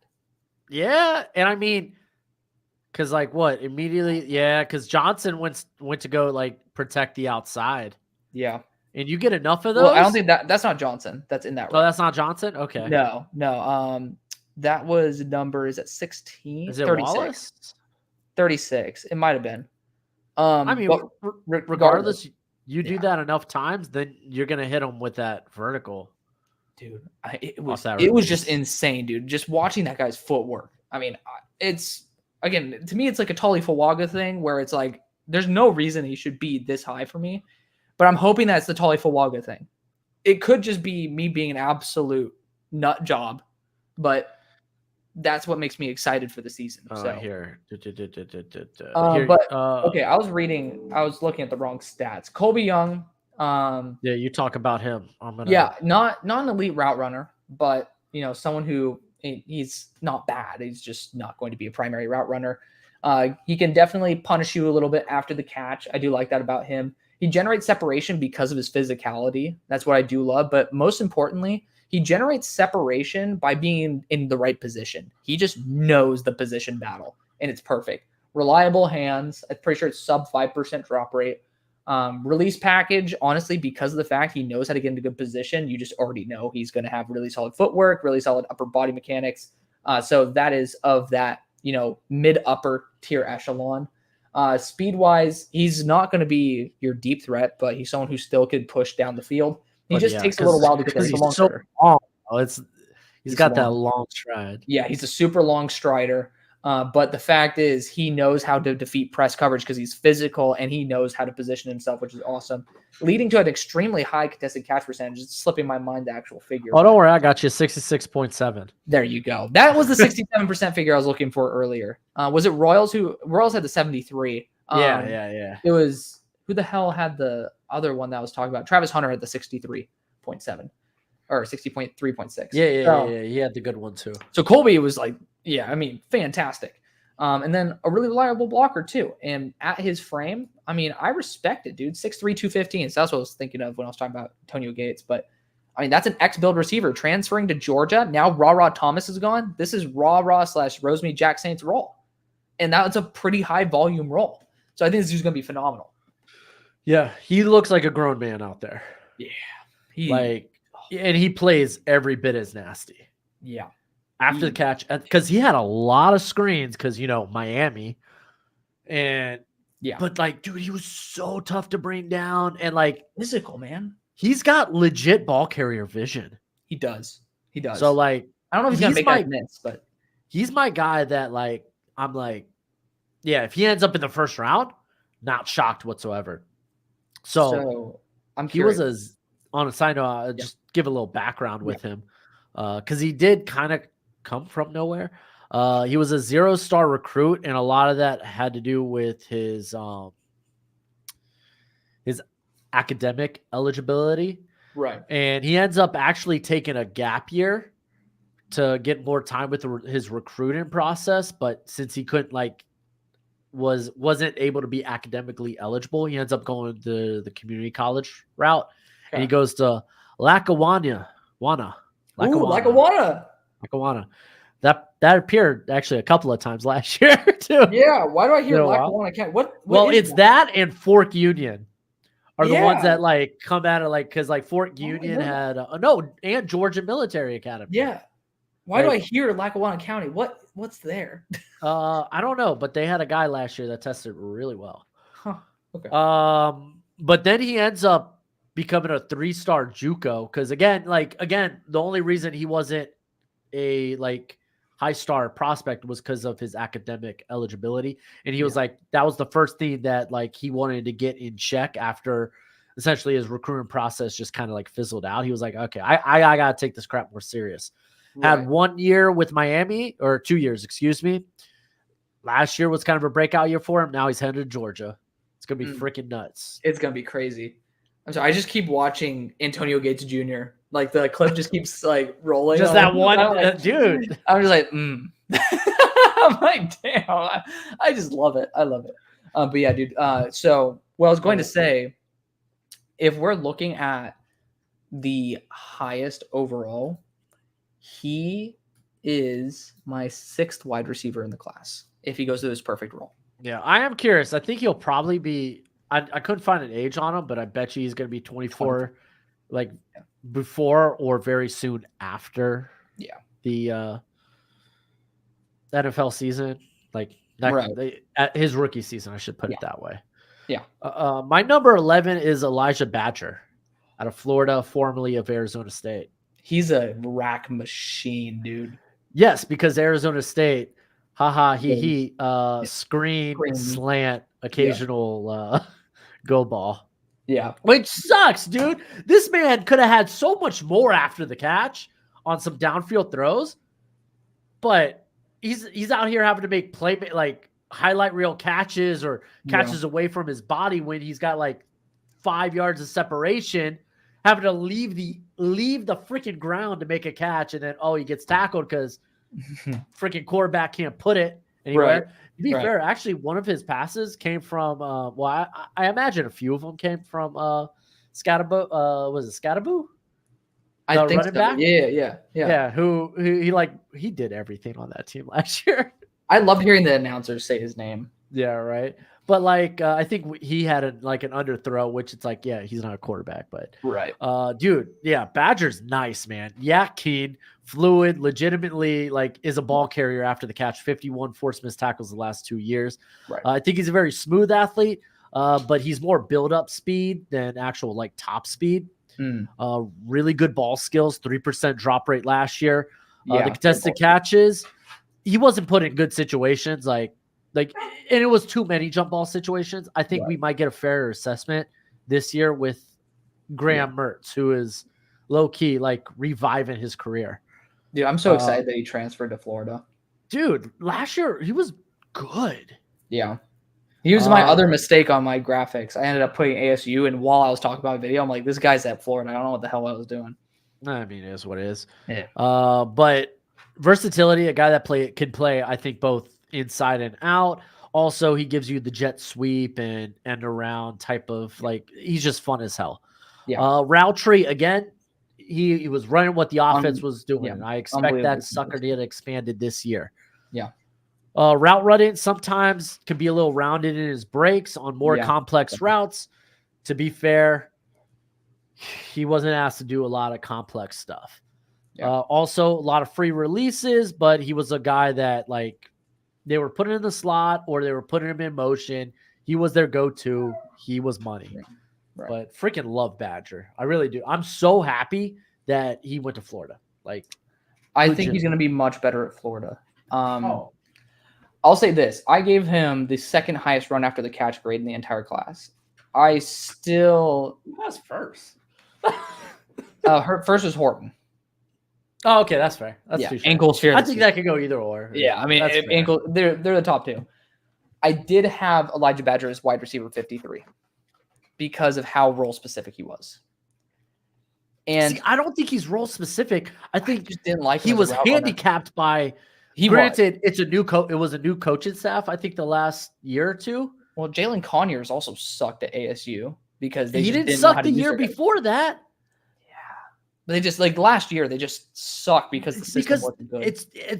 It's a total rebuild. Yeah. But reliable hands, great after the catch. I did not like him as a route runner, but again, doesn't really have opportunities to show that. So it's you could look at it as me not liking him or opportunity for him to grow at Florida. I think going to Florida was the best decision he made. The best decision he probably could have made. So great on him for doing that. Didn't see any form of separation because of the fact that, I'm sure it's not a place where how much separation can you get on a screen? Exactly. His release package not there because he's running screens. Oh, dude, listen to this. 68% of his targets came on passes of 9 yards or less. Yep. 9 yards in the air or less. His average depth of target on passes of 9 yards or less is negative 0.5. Yep. It's even when he was targeted in the quick passing game, it was behind the freaking line of scrimmage. It was BS, dude. It was BS. I know.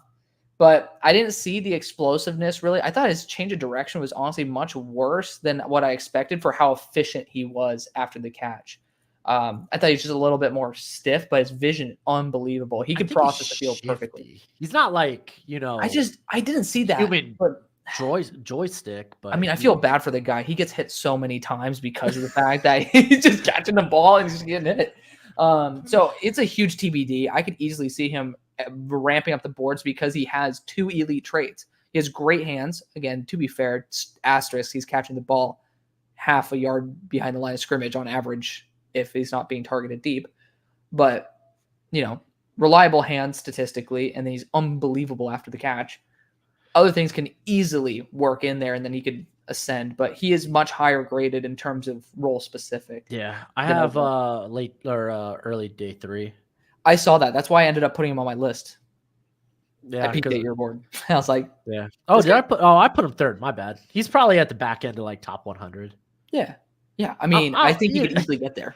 I see after the catch, dude. I'm just like, oh. I mean, I get excited for that. I just really wanted it to be more well-rounded, but again, you're just in such a crappy situation. It's a very crappy situation. It's an awful situation. And I mean, you get to go to a system that Ricky Pearsall just was a first-round receiver out of. Like, hell yeah. Yeah. And then, speaking of ASU to Florida. Yeah, Ricky. in general. Yeah, like nobody to first-round pick. But I digress. My number 11 receiver is Andrew Armstrong, the guy you talked about. Did I? Dissing. I was like, did I talk about him? No. Just honestly, if I'm gonna be blunt, he is actually looking at like bar for bar, band for band type of thing. He's a worse version of Ricky White. Like, I'm just looking at it right now. His hands are a bit more reliable than Ricky's, but his release package is less defined. But pretty much everything. At the contested catch. Yes. Hold up a sec. Yes, they're both relatively unreliable at contested catch. I'm gonna pull this guy up because I'm really looking at. He's a little bit better versus press coverage. Like I'm literally highlighting both lines and comparing line for line. I mean, let's be fair. Arkansas is very much with he was a screen Jefferson. It was like a screen slant offense. Right. It was very similar. It was an RPO heavy offense. Right. So these are the grades. So for hard cut, they both graded roughly the same. Same thing with 45-degree change of direction. Run after the catchability, again, within half a point of each other. Separation, I thought Ricky did a better job overall, which, I mean, I need to see a little bit more for that, but I think it's because of how many, like the fact that Andrew was going up against Alabama corners versus Iowa more than anything, but TBD on that. Hands, Andrew's significantly better. Very solid catch rate. He has an 8.5 for hands for me, which is pretty huge. How is he as an athlete? Are we looking at like who was that Arkansas guy that came out a couple of years ago? Traylon? No, not Traylon. The one that ended up being a UDFA, but he kind of like blew up like the Hula Bowl or something, and then he tested out really well. It was like Landon Jackson? Not Landon Jackson. Landers, Matt Landers. Oh, Matt Landers. Yeah, he's like 4.33. Yeah. No, I don't think he has that top speed, but he's really shifty. I think he'll do well in the 20-yard shuttle or the 20-yard split rather than the 40-yard dash. Okay. So, Ricky has the advantage in both of those categories, but both of them have that more shifty than fast, but still very athletic profile. Both are... Well, Ricky sucks against the press. Andrew's a little bit better, but then both are very unreliable at the catch point and contested catch balls, and both of them are relatively similar in blocking type. So, voila. Cool. I just saw that. I was like, oh, man, like just thinking back to my studies on them, it's like they did feel a little bit similar. So, cool stuff. So, this is 12. Yep. We might be the same on this one. Evan Stewart? No. Oh, no.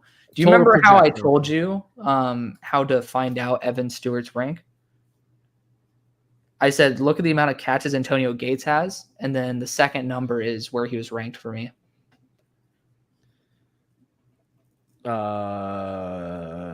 catches at spot 7. Just concatenate them. Okay.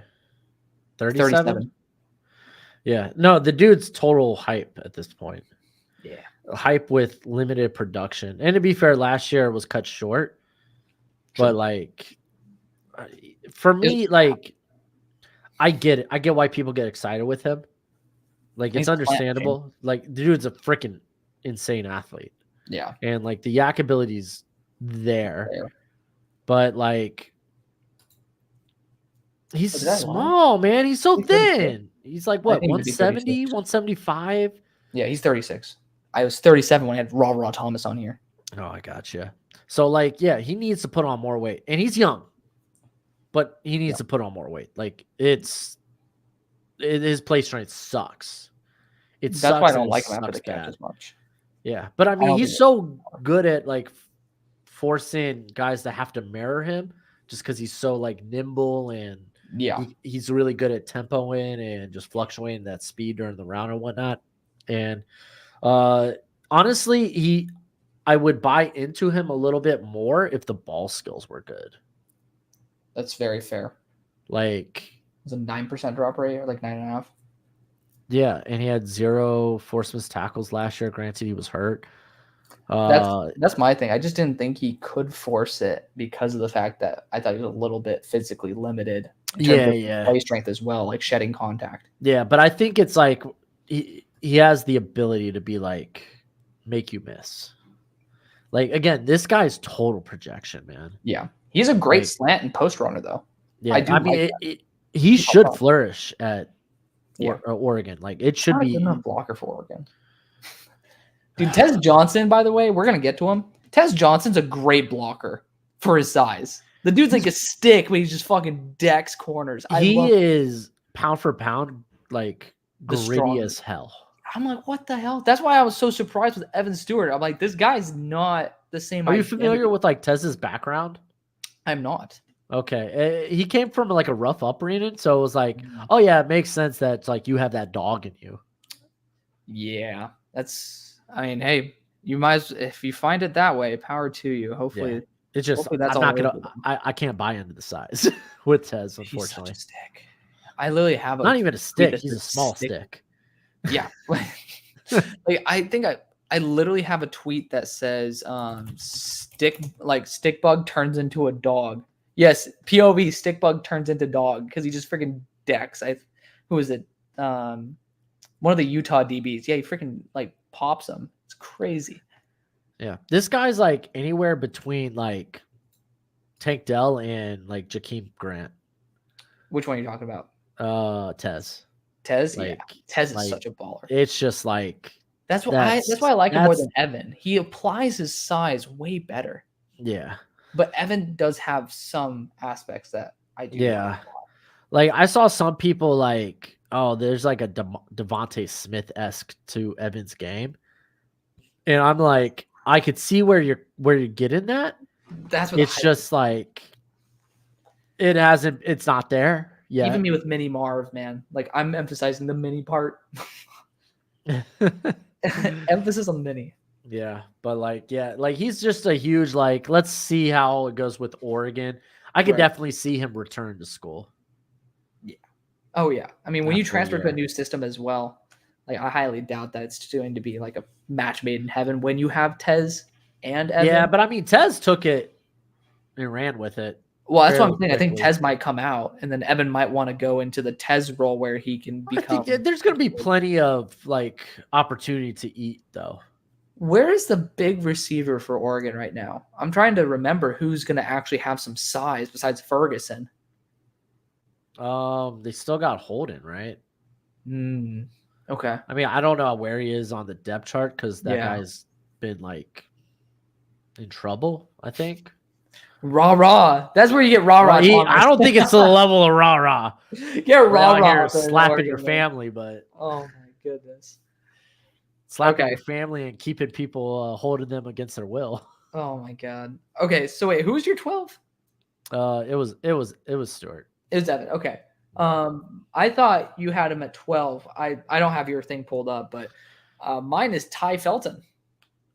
I freaking like Tai Felton. Dude, he's fun. He is fun. If he puts some mass on, which he got the room to, watch out because he's already a hard runner. He is. I mean, he's not going to be someone who's going to make you pay for trying to tackle him, but I mean, talk about someone who's explosive out of those slant breaks. I honestly think he could work in the slot because of how explosive he is in that regard.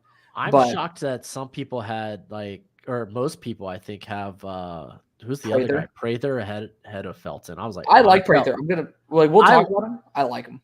You know what's funny? I thought Prather was closer to like a Higgins, like Jaden Higgins.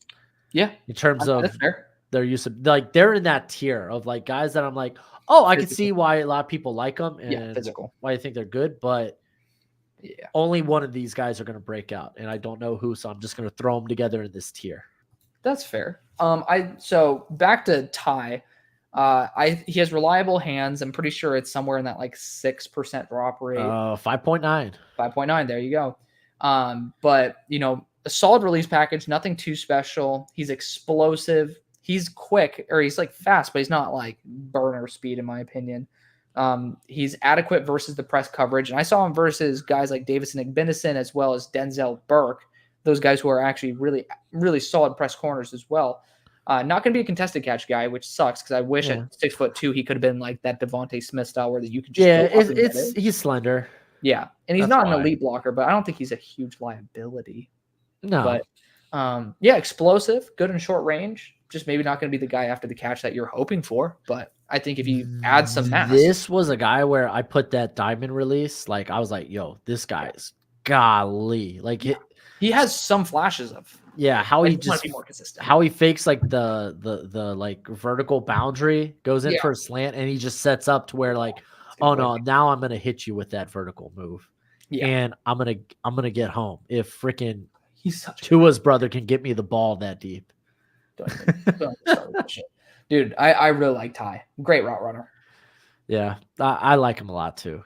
Where is he on your board? He's wide receiver 15. Okay, so I'm like thinking in like ranges. Okay, cool. Yeah, we're close. We're close. So who's your 12? Or did we just go over your 12? Oh, we just went over 12. We're at 13. Okay.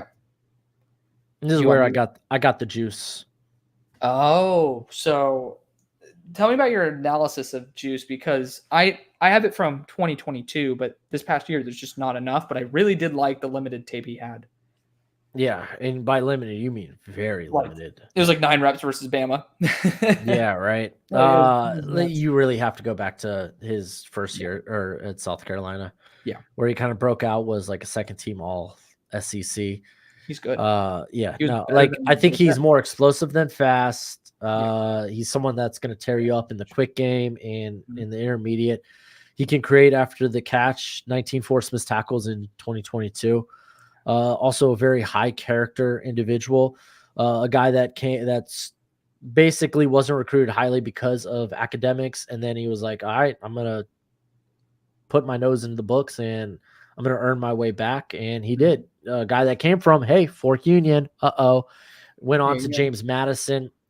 From there on out, he was like an honor roll guy, which is great. Teammates have nothing but good things to say about him. Really the only like cons I had was the long speed and the route running, where it's just like on like deeper routes, I just don't think he uses his hands as well out of his breaks. Some of it could be a little bit rounded, but like he's not a detailed route runner. But after the catch, that's what I saw last year. Yeah, after the catch, he was the guy, I remember it. He made me drop everybody's run after the catch grade by 1 point because I just realized that there's a different tier to run after the catch. So, I mean, dude, there was a big reason I picked for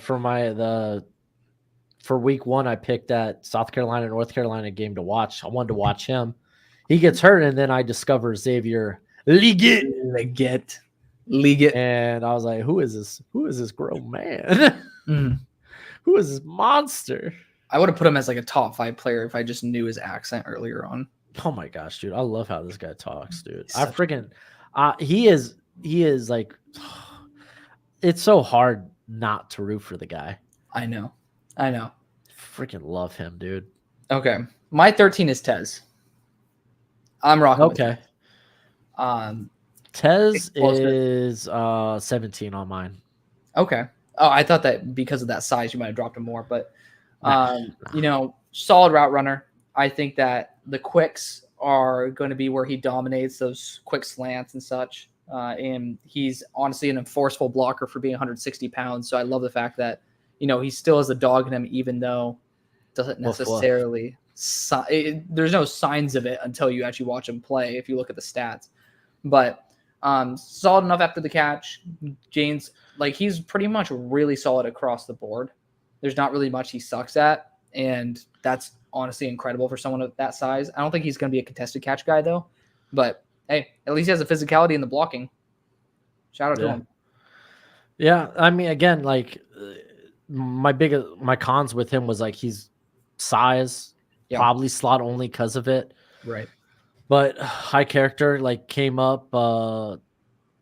Basically, he was raised in the streets, so to speak. Yeah. And it got to a point where like his mom was talking with Bo Nix's dad, who was the coach at the high school, and Bo Nix's family didn't legally, but they were like, hey, live with us and we're gonna help you keep your like nose out of trouble and whatnot. And he was definitely, when you look at like interviews other people have done with him, like he was someone who was like, hey, I've been given this like this second lease, this chance. These people are invested in me, and I'm gonna make the most of that. And he did. And it's not like he ended up being highly recruited. He ended up having to go to Troy while Bo went to Auburn.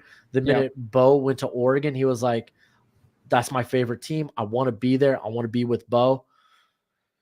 Was freaking phenomenal last season. I love it. Who's your 13? My 13 it was Antoine Wells, so we're on to 14. And I got Trey Harris out of Ole Miss. So I'm going back to Ole Miss. Honestly, the biggest gripe I have with him is separation. Like, I just don't think he separates that well. I think like his route running is like okay. I think his speed is like okay, but that's fine. He's at least over the course of his career, has been a really good contested catcher. I expect that number to get better. Last year was his first year in the SEC. Prior to that, he was at Louisiana Tech. The play strength's really good. He's a very strong ball carrier. It's hard to bring him down. I think he's someone that could work both inside and out. And I just think he's just good player. I was typing into ChatGPT to see some information about stuff. But no, I like Trey Harris. He's an interesting athlete to me.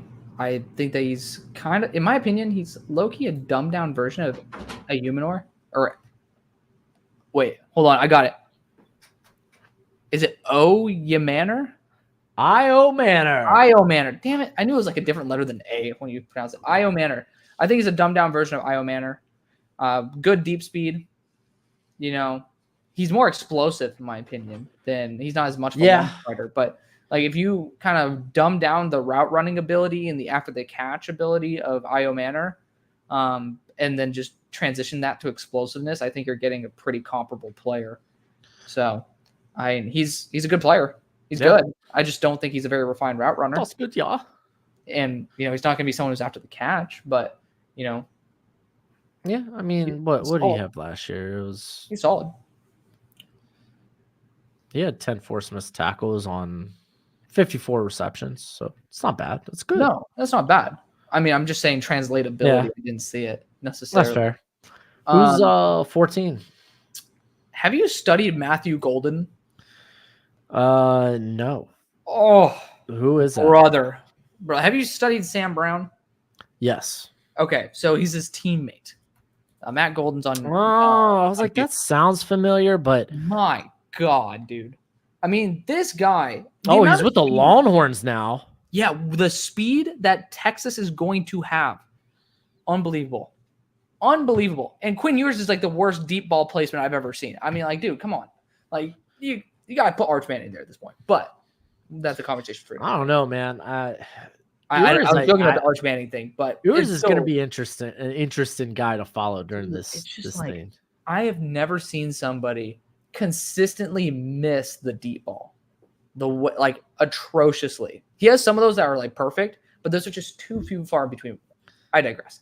But Matt Golden, dude, I mean, shifty is all get out. Great after the catch. So many receivers. Houston is Texas is so many receivers, but Houston, dude, they're just stacked with talent, man. But like this guy burns. Bond got a 9 out of 10 for speed for me. Matt Golden got an 8.75. Like he is right there with Bond. We're talking about like Legion of Zoom type material. Legion of Zoom. Like ridiculous level. But his hands are garbo in terms of percentage drop. I'm pretty sure it's like around 12 or 13%. 13.3. There we go. So yeah, like not good. And especially given the amount of times he gets to get the ball behind the line of scrimmage. But he's someone who can just take a ball to a house. He can take the ball to the house. He can house it easy. And he's not going to be a contested catch threat, but he does have the frame where it's okay. 6 foot 195, and he's a burner. Like it's not, we're talking about stick here. Like this is a guy who genuinely has a build that is very reliable, who has really smooth route running, who can burn deep. And something I really did love about him, you ended up seeing how the play could break down. And to be fair, Donovan Smith is very athletic. You'll see the play break down, and Matt Golden will be adjusting his route based on what is going on with Donovan, because the offensive line wasn't necessarily great. So on plays with a quick pressure where he will run a perfect route, he'll still try to adjust it. And so there's no ego there, because sometimes guys run a perfect route and the play breaks down, they get frustrated. He didn't do that. I really do appreciate that about his game. I think he's phenomenal. I think you're going to love him when you watch him. Okay. So 15, I had Felton.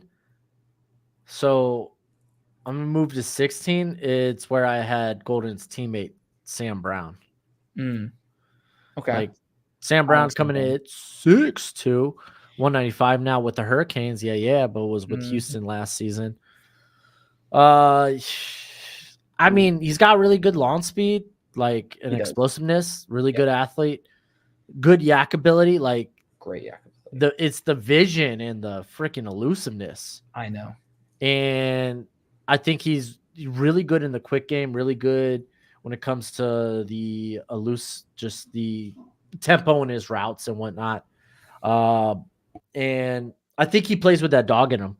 Like I saw a bunch of times where he was used as that like pick man to free up someone else coming across the field. But he is someone that I think needs to add more strength to their frame. Oh, yeah. I got you. My wife, like, hey, you've been here for a long time. I was looking at ChatGPT to see how smart it is at this point, and it's getting all these schools wrong. It's so sad. It is what it is, man. It's so sad. It's not Skynet yet. I know. But like University of Georgia. I'm like, seriously. So I think he's a guy that has that dog in him. He just needs to add more muscle to his frame, because I thought when it came to like more physical receivers, they did tend to like reroute him and like mess up the timing and routes. I didn't think he tracked the ball well downfield. But like all in all, I came away. I was like, yeah, no, he's a good player, man. And I'm happy the Hurricanes have him. Yeah, they have a ton of speed on the outside this year. Yeah, I mean, dude, I'm super stoked. Sam Brown was my 25th best receiver, but like you're saying, I lied. He has the best run after the catch ability, in my opinion, in the class. You think? I do. Like I'm seeing him almost Marshawn Lynch flip guys. Okay, I was gonna say I don't think the contact balance necessarily when like guys get clean hits, but like when people do not get a perfect hit on him, he makes them pay. And I mean, a lot of that is that like that vision. Yes. That elusiveness. So he has the athletic framework and he has the mental framework to be really damn good after the catch. I do think he's a garbo route runner overall. And again, that's not really what Houston asked him to do. And that's what, Matt Golden was more so designed to do. And so I didn't really see intricacy with his footwork in terms of route running. I'm interested. Was Golden more of the deep threat there? He was. Okay. He was. He was, oh man, I can't like emphasize that enough. He's phenomenal. But versus the press, I thought he struggled a little bit. Not really a great blocker, but at the same time, he was very role specific and did a phenomenal job doing so. So sick. Yeah, he's a monster. I'm so excited for Sam Brown to go off for Miami. Well, I was gonna say I'm gonna have to roll out of here. I'm sorry. My wife requested me. We've been at this for over 3 hours. No, we didn't even get to talk about Dante Thornton. I was gonna say let's talk about some of these guys real quick. Oh, okay, good. All right. So Dante Thornton, he's my 27th best receiver. He's the guy who got 24 miles per hour. 6'5", 214. Where's he at? Tennessee. 6'5", 214. Said he runs 24. So unbelievable frame, and it pops up on tape. This dude is a burner on speed on tape. He really can burn. Has no release package whatsoever. Has, I think, a 14% drop rate, 13%, somewhere in that range. And he's a pretty crisp route runner overall. Don't see any deficiencies there. He actually can make a guy miss here and there after the catch as well. So he's really nimble for that size. And because of that size, route running, and speed combination, he's pretty much open the majority of the plays. And the big issue is that he just has awful contested catch. I think it's like in the 20s, which is weird. But he's also a really powerful blocker. I saw him like pretty much bench press guys. So big fan of the upside. Just doesn't get enough reps. Golly gee willikers. I'm right now going to. Oh, okay. I was like, I couldn't find him because I was looking at like DA, like for Dante. It's the other way around. Okay, okay. Dude, he was initially at Oregon. That's fun. Yeah. So awesome. I was gonna say Nick Anderson out of Oklahoma has the makings of being someone potentially that could be a big riser because he's really explosive and fast at 6'4", 219. It's just right now his route running is cheeks. The way he attacks the football is cheeks. Yeah. And if those things get significantly, like for his size, his run blocking is cheeks. If those things get significantly better, he's probably going to be in like a top 50 guy. I like this run blocking. I like this run blocking. He's powerful, man. I thought like for as like big and strong as he was, like I thought he was good. I don't know. Where was it? That's me. I mean, maybe TBD. We'll see this season. Obviously, they have a really good receiving core there. Yeah, like I put here like signs of like a great player. That was Dane Key for me because similar build. I think he's like 6'3", 215. Dane Key was fun. The dude's big, like Anderson's big and explosive. What's up with me thinking like all these 195 dudes are 215? My last line of Dane Key was I said I could see him in a starting rotation if he gets more consistent. Who is he? Where's he from? He's from Kentucky. Okay. He's the Barry and Brown teammate. He's fun, dude. Fun. I know you're not a fan of CJ Daniels. He was my. I want to be. I really like him. I want to be. It's just I don't think he's got the athleticism or the. He didn't separation ability. He takes a long time to build up some. His separation grade was pretty damn low for me. Yeah, but if he can be as dominant as because the dude's hands were great. Yeah. If he could be as dominant at the contested catch as he was like at LSU as he was at Liberty, then he's going to go up significantly. Right. Because I mean, if you're not going to separate, you better be good at that. Right. I know you have this guy as a UDFA, but Andrell Anthony, it's just because he had a season-ending leg injury. I think this guy's an all-star. I think he is so raw. He is. He pops off, dude. He does. I don't disagree. It's just like, dude is so raw. And I was like, well, at the very least, he probably has like return capabilities, but like just never has been used that way. Dude, you know someone who I love who got tragically injured this past year and just never got a really chance to show it? I think his name's Jaden Hale, Alabama receiver. He broke his leg. That sucks. Oh, dude. But like he's the guy who kept popping off. I was watching. So one of my lowest graded wide receivers was Kobe Prentice, and I was like, dude, the guy who's getting limited reps who's popping off is this Hale kid. And then I ended up posting. I'm like, dude, I really like this Hale guy. And then it's like everyone's like, oh, dude, his season ended too soon. Ended up doing a little research. I'm like, oh, poor guy. So that's just what sucks. But I think there's like only two other guys I want to bring up. Yeah. Josh Kelly, now at Texas Tech, formerly of Washington State. Yeah. Like he was a late breakout guy, a guy that was a fifth year last season. Yeah, for Washington State. He did pop off a bit at Fresno State, but injuries kind of like derailed the end of his career there at Fresno State, and he picked it right back up at Washington State. He's now at Texas Tech. Like he's one of those, like he's a good, not great player. He's like a good, not great athlete. He looks a little thin, but golly, great route runner and just someone that's really good at catching the football. He has really good hands. I did not see really any of that with him, but I am happy to be proven wrong. Like I said, I think he's a good, not great player. Like he was my 56 out of 57th. Okay. But I wanted to love him more because I love Wazoo players. You know, I'm impartial to Wazoo. Did he not like your tweet? He did not. No, but I like Washington State players. Okay. And I was really hoping that I'd like him more. It did kind of, it hurt me on that one. That was just someone who I really wanted to be happy about. Same thing with Theo Weiss, like not happy about that either. Yeah, Theo Weiss was like, yeah, he's fine. Yeah. Let's see. Anybody else of note that I didn't mention? I was gonna say Restrepo. Xavier's fun. He's really solid route runner, but he's not a great athlete in my opinion. Oh, no, by no means. I think he's a good all-around athlete, but no launch speed. He's strictly slot only. Yeah. And I put here like run blocker. He's scrappy, but not much else. Yeah. Like I saw some people like go nuts over him, and I was like, he's fine. Yeah, no, I really, he produces. That's why he has the big plays. Kyron Lacey, LSU. Him and CJ Daniels are going to be a really interesting duo. I didn't get to him, man. Like I had him down here because he popped off last year at some points. Yeah. He's explosive, but not fast. He's top speed limited.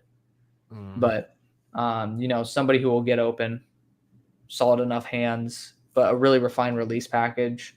But two dudes who I don't know if you've heard of these two guys. Antonio Williams from Clemson. Nope. So he was their slot hybrid guy. That dude's a freaking baller. But Will Pauling, Wisconsin. You heard of that guy? Nah. Yeah. That dude like surprised the living hell out of me. He was my wide receiver 19. Like, okay. I thought he was awesome. There's a rep I put up on my Twitter for you to basically just see his highest end rep. Like just super smooth overall as an athlete. Nothing like, we're not talking about jaw-dropping athlete here at all. Like he's smooth. That's it. He doesn't have a top speed. He's not super bursty, but you know, really refined with his feet. And like when it comes to getting micro separation, I think he can do a really damn good job. So I think that actually mentions everybody except for Noah Thomas in my top 20. Hey, there you go. It's not bad. I know Thomas. I have him listed, not evaluated yet.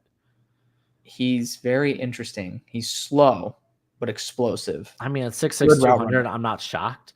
I know. Good route runner, solid hands, but cannot play against the press. I don't know. What's up with these big dudes who can't play against the press? If they don't get low, then I mean, not that they have they're to not get even low, using leverage. I mean, like you can still dip your shoulder in and still be able to make cuts and stuff. I mean, like, you got to get low to dip your shoulder. I guess so. But you got long arms, man. Like, just use them. Like Jaden Higgins. I love Jaden Higgins. Higgins is nice. His teammate, Jalen Noel. Golly. Talk about, like, this man was throwing every screen under the sun. Like, yeah. What the hell, dude? Yeah. Like, I didn't have much, like, to say about him. Right. Like, but I was like, golly, this looks like a UDFA if I ever saw one, man. Damn, y'all still alive? I'm like, absolutely, brother. Just barely. Tree just missed my house. Absolutely. What the hell? I probably should go check that out. Wait, what was this status thing that just popped up? Like the x.com. Oh, is that the tweet? Did you? Yeah. I put that up in there for. Okay, I was like, they were asking for a link. So. Okay. Yeah, guys, if you guys are still watching, 114 of you are, make sure to go and follow all of our pages. For me, the easiest is through the link tree, but most of you guys are going to be on Twitter anyways. So I appreciate you sending that up for me. I'm going to get someone to actually make it look pretty. What? No, I mean, you said it was bare bones. I haven't looked at it myself. Yeah. But I'm like, I'm going to get someone to, like, because my wife has a friend that's really good at that stuff. So there you go. I was like, damn, but I forgot about the fact that I pretty much just kind of set up the I mean, those were your words. It was like, hey, I just it was bare bones. I forgot about that. It's been so long. So douchebag. But yeah, just for me, like follow us over at YouTube as well. That's where we're primarily at. So Also, it's where you get to see a lot more content. For me, I tweet all the time, so check it out. I post all 22 when I'm bored, which is all the time. Yeah, thanks for hanging out with us. I'm gonna go survey the damage and tend to my wife's needs. Y'all have a good one. All right, we love y'all. Thank you for joining us. See you next time. Later.